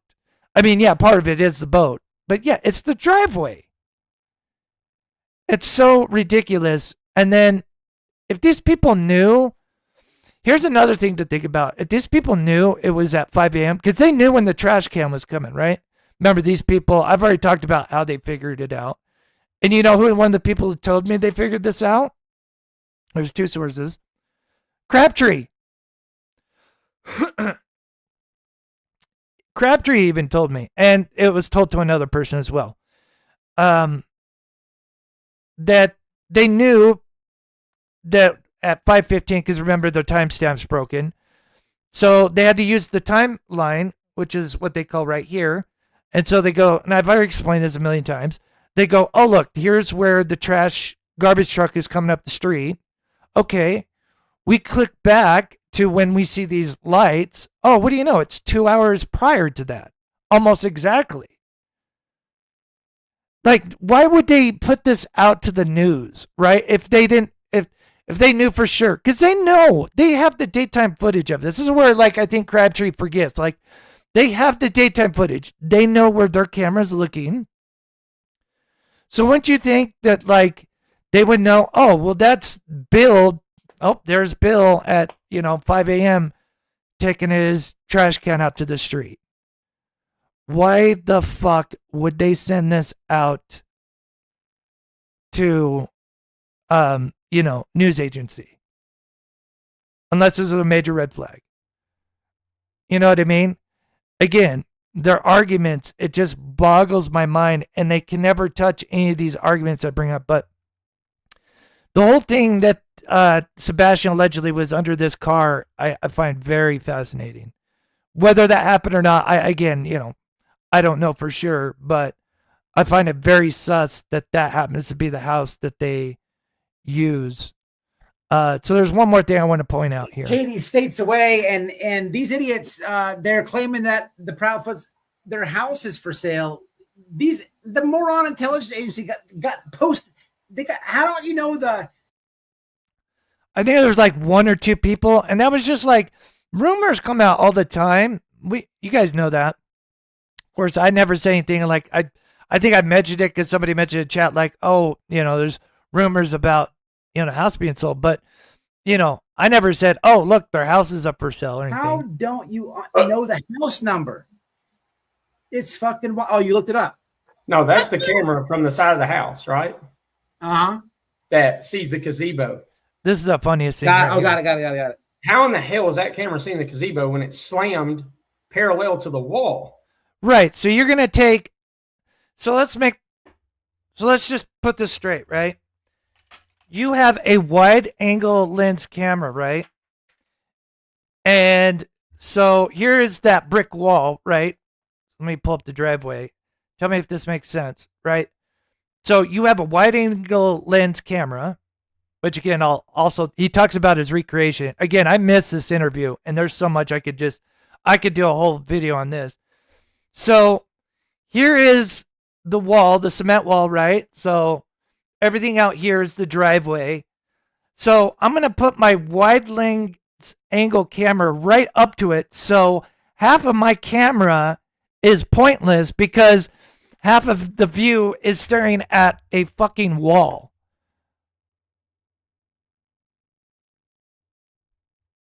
Dude. Bro. Stop. Like, it's so pathetic. And you can look the serial number. I mean, it'll tell you what the parallel to the wall. Yeah. So it's 80 to 100 FOV field of view. Half of it's wasted on a wall. And then here you go. So better yet, gazebo's on the far bottom right side of the. It just goes to show you, man. One last thing. Turn left on Stafford. Yeah, I have to get this a little right here is you're making that turn where the camera sits on the house. Yeah, where this the is gazebo and hilarious. the lights were. What I want you to look at though is so that camera is sitting, parallel to the wall. Turn it sideways, Crabtree. It might be able to show it better. Damn, I done got my own picture then. Give me 1 second. Sorry, I suck at this stuff. Man, don't you store stuff on your All right, PC that you can just pull All up? right, so it's obviously inverted or flipped, but this is the house of the camera of the gazebo. Do you see now? This is going up Stafford Court. Yeah, this towards is what's Chris and hilarious. Katie's, okay. Okay. See the houses on the hill right there. He's talking about these houses. And remember, this is where those floodlights are at, right? Yeah. You see that pink one? I see The one directly behind the Charger. The one on the Sorry hill. about this one here. I see two. There's one that's clear and one behind the tree. Right here. Yeah. Okay. That house right there, okay, is on the, so if you're looking at the house, they have lights in the front. It goes all around. It's up on a hill, so you'll see the lights that are stationary. They have little walkway lights. What's crazier, though, is this is the best right part. here, and I'm going to zoom in. Remember when they did the recreation, there was all these effing lights to the right and to the left. Like, this is zoomed in, but if we were to zoom out a little bit from their recreation, if you look to the left where they say the floodlights, which the floodlights are like in the middle, there's all these houses lit up. So we're going to look back towards Chris and Katie's house around the curve. Now, what do you guys see? I know it's small. Let me blow it up real quick. What do you see? Because remember, the driveway's here. Remember this angled driveway. I know I've already done a video on this, but let me go full screen. This just cracks me up. I cannot believe he's doubling down on this. Here. And remember, this is a recreation. Remember, there's Pedro with his blinking lights because he's walking through all these goddamn trees. Sorry, these effing trees. But okay, so this is as you're going around the curve of Stafford. They have walk lights. As you pass that house, going into here, that is where you see the trash can or the light going down the driveway as he's walking it down. That's the only thing it was. And again, it's so okay. So what about subject one? You want to talk about that? What about the car? And I guess he forgot that he was investigating the car. I guess he forgot to mention to White Boy Radio that when he went there multiple times. You guys know this. Some of you guys have been with me. You guys know he was out there measuring for me. I still have my, not on this phone, I still have the messages from him. And he literally told me that one of the times he went out there, the guy was working on his boat. The guy literally said, yeah, the car was parked here. Going to be this whole thing. And again, it's argue. But he'll never talk about it. It's because, dude, what dumpster, landfill. Okay, back up to my, like I might as well just start making shit up because they get people. Isn't this ironic that he's mentioning this? And again, I hate to play other channels because you guys know this is not what you'd normally do. I only do this because of him bringing the garbage can down and the significance that has with the Chris Carley footage. Well, multiple things, but because I kind of know why they did that. I've kind of given you guys some hints as to why. There's a little bit more to it, but I cannot believe that he's saying this right now. And don't forget, well, I'll mention it here in a second. People believe it. No, they do. People, you know what I mean? Like it's wild. Pedro. It's wild, bro. Seriously, it's bad when you have to think about that. It's the thing is they said they raised money for them to come over here or something like that, and I think it's going to be real moronic, to be honest, and almost hilarious to watch how big of a fail. So we raised money for Sebastian to search for him. We did K9 and GPR. Can I remind you that literally a year prior, I don't know if you guys remember, just after the 1 year anniversary con from Fish Sticks, then he got his chat riled up that we're going to go out and do GPR. I literally have that message. You know, if I wanted to, I'd go find it. It'd take me a minute to find it. But I'm sure some of you guys remember that you got people all riled up because he's like, oh yeah, the dog. Because remember, he said the dog thing was stupid, or, you know, none of them, you know, lined up. Said that on Lord Lodge just before the 1 year anniversary. 1 year anniversary con comes. He gets exposed there. Then literally less than a month, weeks later, he says, oh, now the dog is connected somehow. Look, it tracked over here. When he literally just a month and a half prior it said dogs didn't have no clue where, you know, there was no connection to any of the dogs. And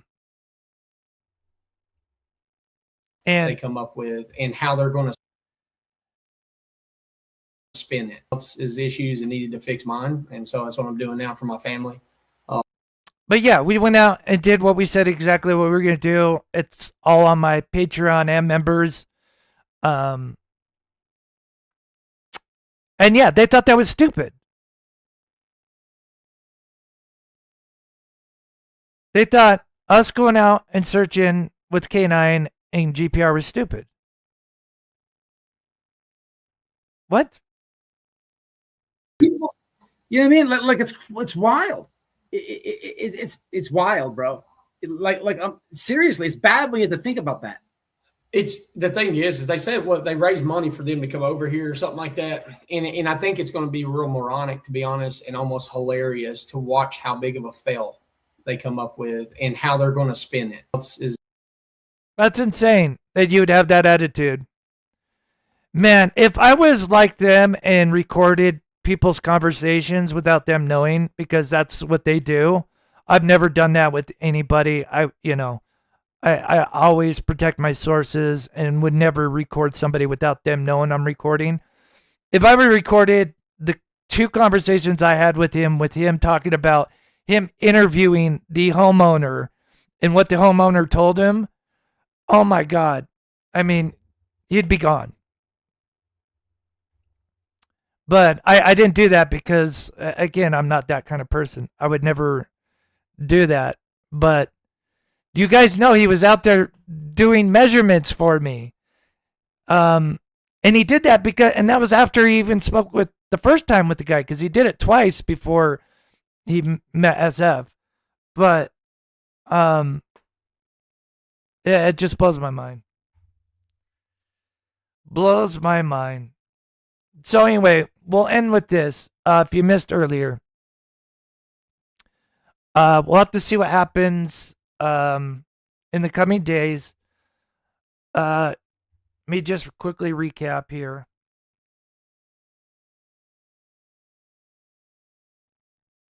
He says, yes, sir. And I said, okay. So, sorry. Finish this and that. No. Lick.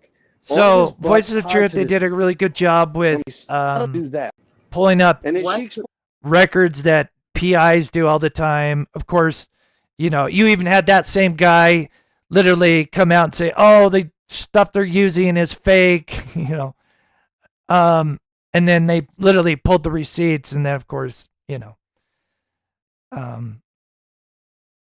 how do you say Carfax is fake? Like, they have advertisements. Like, it's hilarious. Sorry, I'm trying to pull this up. But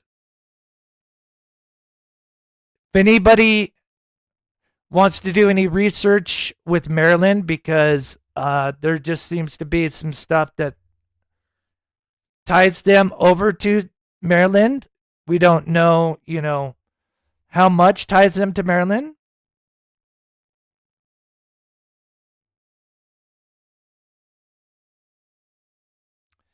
Spin it. Why would you need to spin trying to help find a missing child and bring residents? You right. Yeah.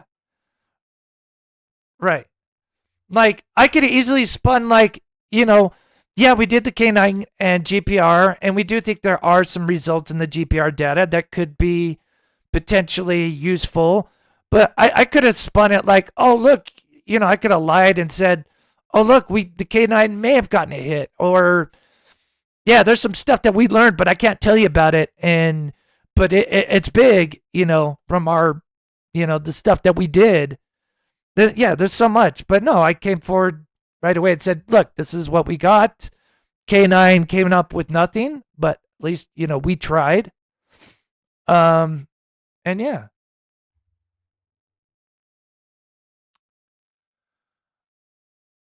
Oh, there's one more other thing. Oh no, I think Ballhorn Betty. I know I'd say try not to mention other content creators unless I'm bringing them up. Yeah, so allegedly she's suing them. Can anybody elaborate in the chat? Let me pull this up. let me leave this up here for a second, but I don't know if anybody, so,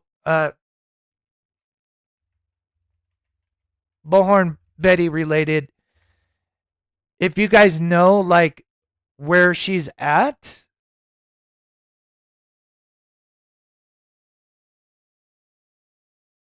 Oh, this is funny. Oh, this is funny. I'm sorry. I got to pull this up. This is hilarious. You got to love AI. I try not to use it because, again, but oh my God, you got to love that. That's not real. That's AI. Right? That's AI.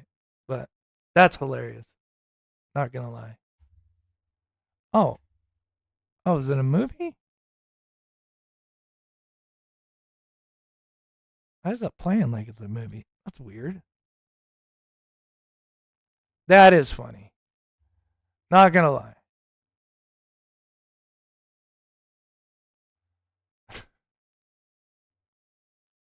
I'm trying to find it. Okay. I'll read this part here. And let me know if anybody has any inside information on this. Now, I know not everybody likes Bullhorn Betty, so yeah, I try not to poop on her. Again, remember, the bigger picture is Sebastian Rogers. Again, there's certain things that certain people have done that I do not condone. But if this is true and this does happen, this could be a break. So what she alleges, she was accused of stalking and harassment, traveling to Tennessee. Claims accusations were false and misleading. She says she was later arrested at the vigil. Do you remember that? Seeking damages, attorney fees.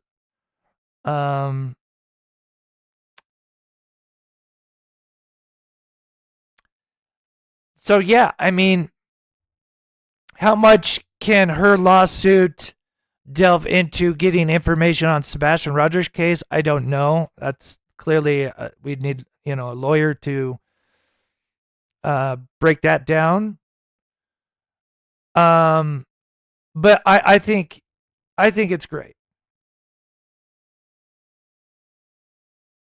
Yeah. Okay. There's some people that don't like it. If you don't like her, then maybe just kind of maybe not comment. I mean, I don't think we should block as long as it's not too vulgar. Again, remember the bigger picture, Sebastian.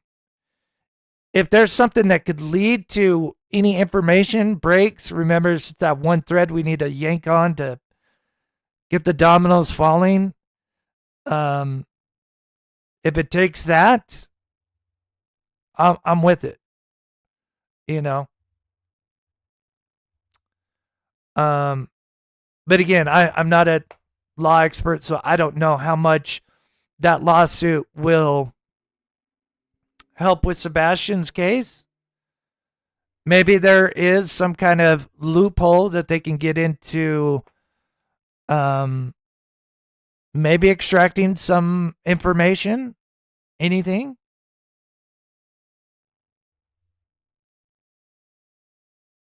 Some people have mad respect, and everybody's right to their opinion.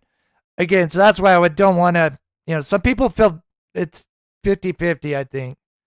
So, but I'm just trying to say, like, Sebastian's that's. Oh shoot! I've been yapping this whole time. I didn't realize I was not on screen. I'm sorry.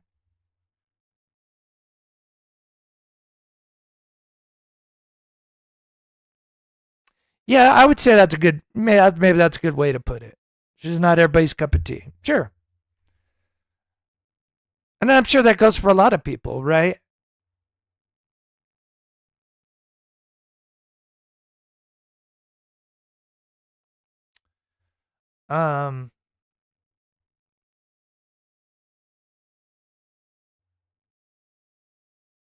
It says where the gazebo and lights were. Yeah, he tries to claim, and again, and we'll finish up here. Oh. Yucky. Stop that, Chris. Quit being pervy. I guess he lives up to his pervy name. Little weirdo. It has been 400. There Or if you go out Chris and Katie's house. Yeah, it's just it's so plays the video. He's like, talking the phone. I can't with these. I mean, it's just basic. Hold on. One last thing, and we'll finish up. To take it. I gotta find the full picture. Sorry, my right eye is switching.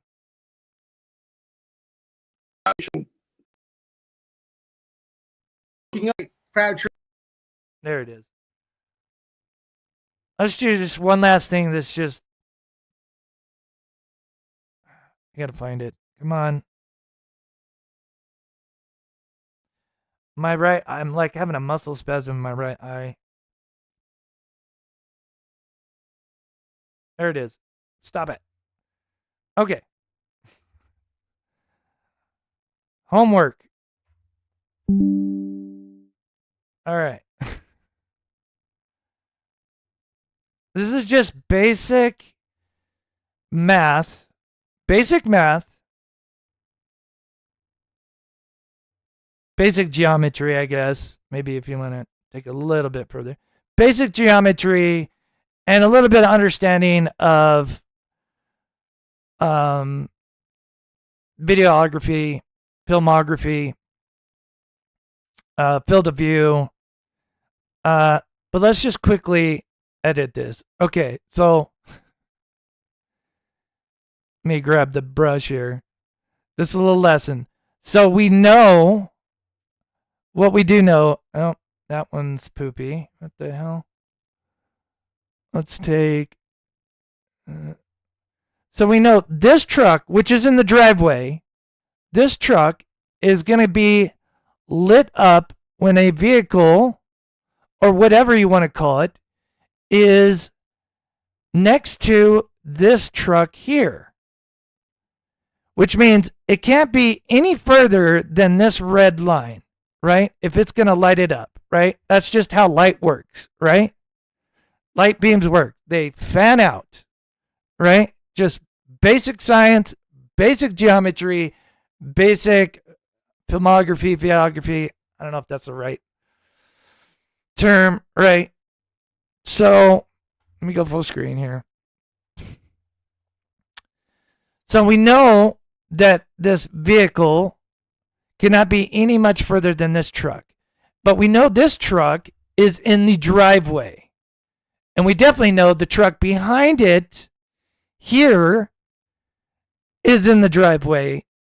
I think this one's kind of partly on the grass. I know they extended it out. You know, we can see the cement driveway here. You know, right here. So we know it goes out there. But mark this up a little bit. So you can't have an object behind any further than this truck. We see the object somewhere in this distance, right? Which means, and here's subject to, that's subject to right there. So if this vehicle, whatever it is, light source, whatever you want to call it, which interacts with the back of this truck, which cannot be any further than this area here, and it's most likely parallel to this truck, which is like in the middle of the driveway, would tell us if we go and we look this direction, well, holy shit, Sherlock. The truck was sitting right here, which means the vehicle's sitting right there. And because we're looking at an angle, well, holy shit, there's the gazebo. Imagine that. I mean, I know that's a little, I'm sorry for being a little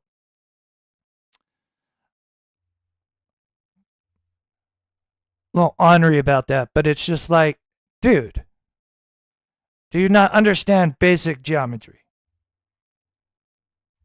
Or is it because you don't want to, because you've been so deep into this case that you've been with this group and you've been in an echo chamber, and clearly these people, you know, helped in a, you know, when you're probably in a, you know, in a bad state, you know, whatever it may be, you know, habit, family, whatever.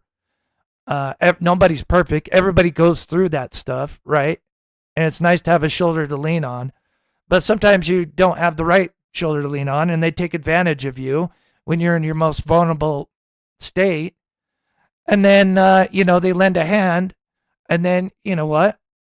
They start feeding you a bunch of bullshit, and then you get caught up in it, and then you get in an echo chamber, and then now you're just kind of stuck in it. And God knows what these people that are get so close to Chris and Katie, God knows what, like, they, you know, have told them behind the scenes, like, you know, because we know about alleged threats and all this. Like, I just only wonder what was said behind the scenes to them. Like, if you ever cross us, we're gonna sue the, you know what I mean, something like that. Imagine that. There's a gazebo back here.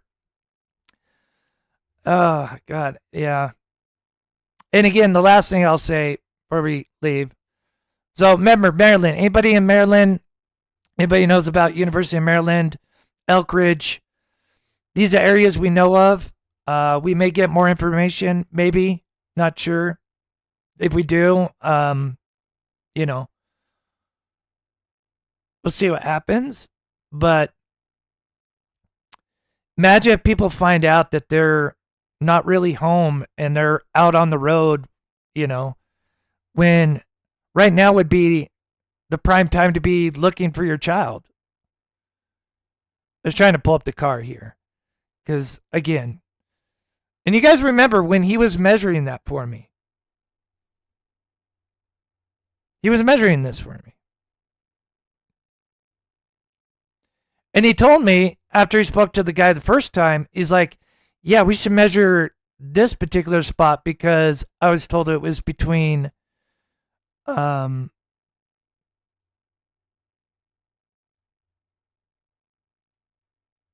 did I I closed it. Oh, shoot. Anyway. Remember I was telling you we could try to measure the curbs and stuff. Anyway. Yeah.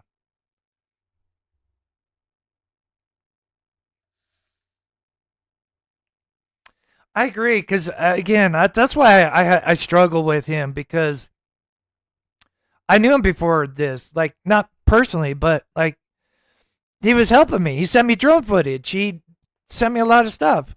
He told me a lot of stuff, and if I would recorded it, holy shit, it would be game over. Like I'd just be like, oh, you say that? Well, here's what you told me this time. But you know, I'm not that person. Oh, thank you, Michelle. I appreciate that. But yeah, I wish Lauren Betty the best. Again, for the sake of Sebastian, right? Sebastian being, you know. So, differences aside, however you feel about her, if it helps Sebastian's case, then I'm all for it. He did an amazing job. But you know, obviously you can do so much with it, and then it'd be nice to, you know, if I knew he had more time and could add more stuff into that, it'd be great. But yeah.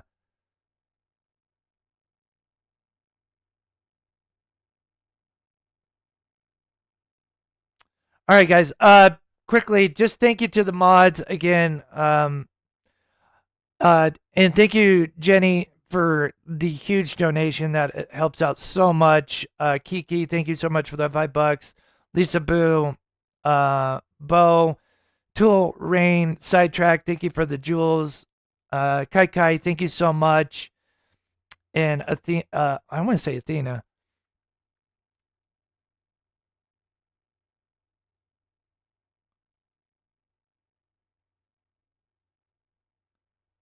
I'm going to say Shadrick. I want to say Alentha. Is it Alentha?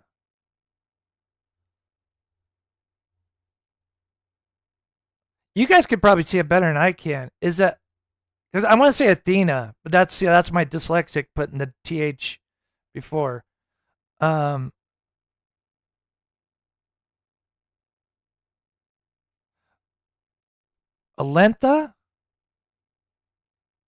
Sounds like a very interesting, unique name.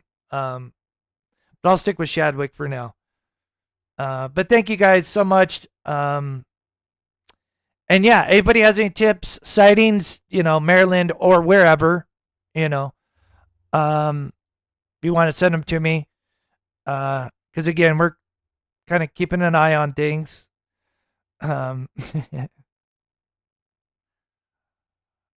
I love some snarky, but it doesn't have an N in it.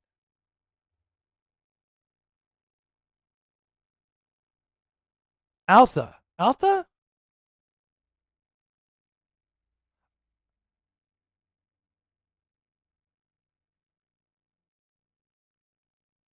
Aletha. Oh my gosh. Aletha. There it is. Okay, Aletha. Thank you guys. Yeah, because it's super small. It looked like it had an N in it. That's what tripped me up. Okay. Thank you, Juju. Thank you so much as well for your PayPal. God bless. But yeah, so we're gonna wait on that, see what else happens, and eventually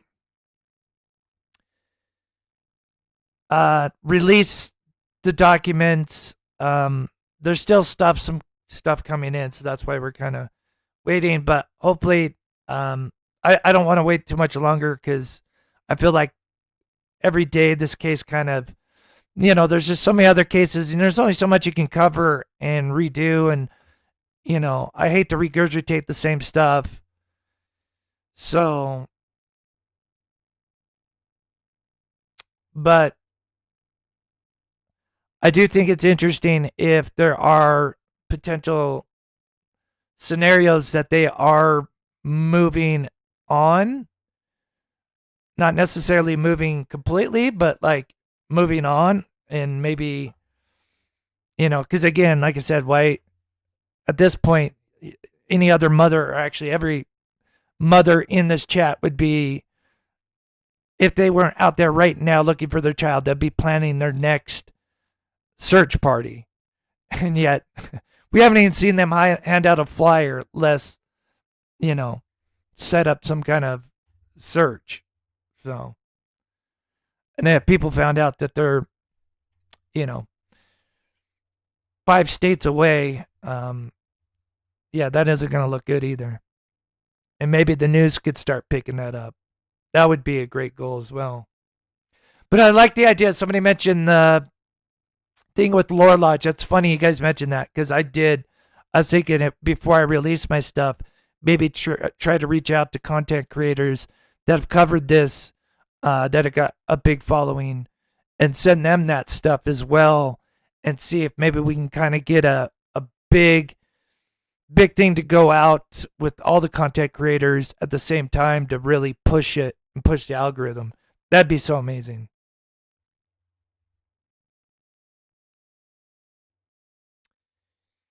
Yeah, it really is, and it sucks, because it's like, to me, and I know it feels like a lot of others, and to you guys as well. I mean, just not just me. Many of you guys have just devoted so much time to the case, whether you're in the chat supporting the people that are covering it, which is in its own way, you're supporting Sebastian by showing up in the chat, and then there's others that have skills that take it a little bit further. And so it's you guys diehards that keep this going for Sebastian. And so, yeah, that's amazing. You guys are truly, truly amazing. All right, guys. Pet outros. We'll try to do a members live Thursday or Friday. We got a doctor's appointment Thursday, right? Yeah, Thursday. I'm still gonna plan. I'm not gonna go live tomorrow, but I'm pretty sure, unless something comes up. But most likely live Thursday, and then I don't know. Depending on the doctor stuff, if I get out early, then we'll do a 2-pronged live, a live, and then a members live. Sorry, now I got the bubble guts here, burping on you guys. My apologies. Okay, pet outro. Where's the new one? Oh, there it is. All right, guys. Have a wonderful rest of your Tuesday. Yeah, keep the flyer going. Yeah, thank you, Coop, for reminding. Yeah, that's always important. And thank you to everybody, as always. I just can never say that enough. So with that, we'll see you guys real soon. God bless and good night. And here is the pet outro. You guys are awesome.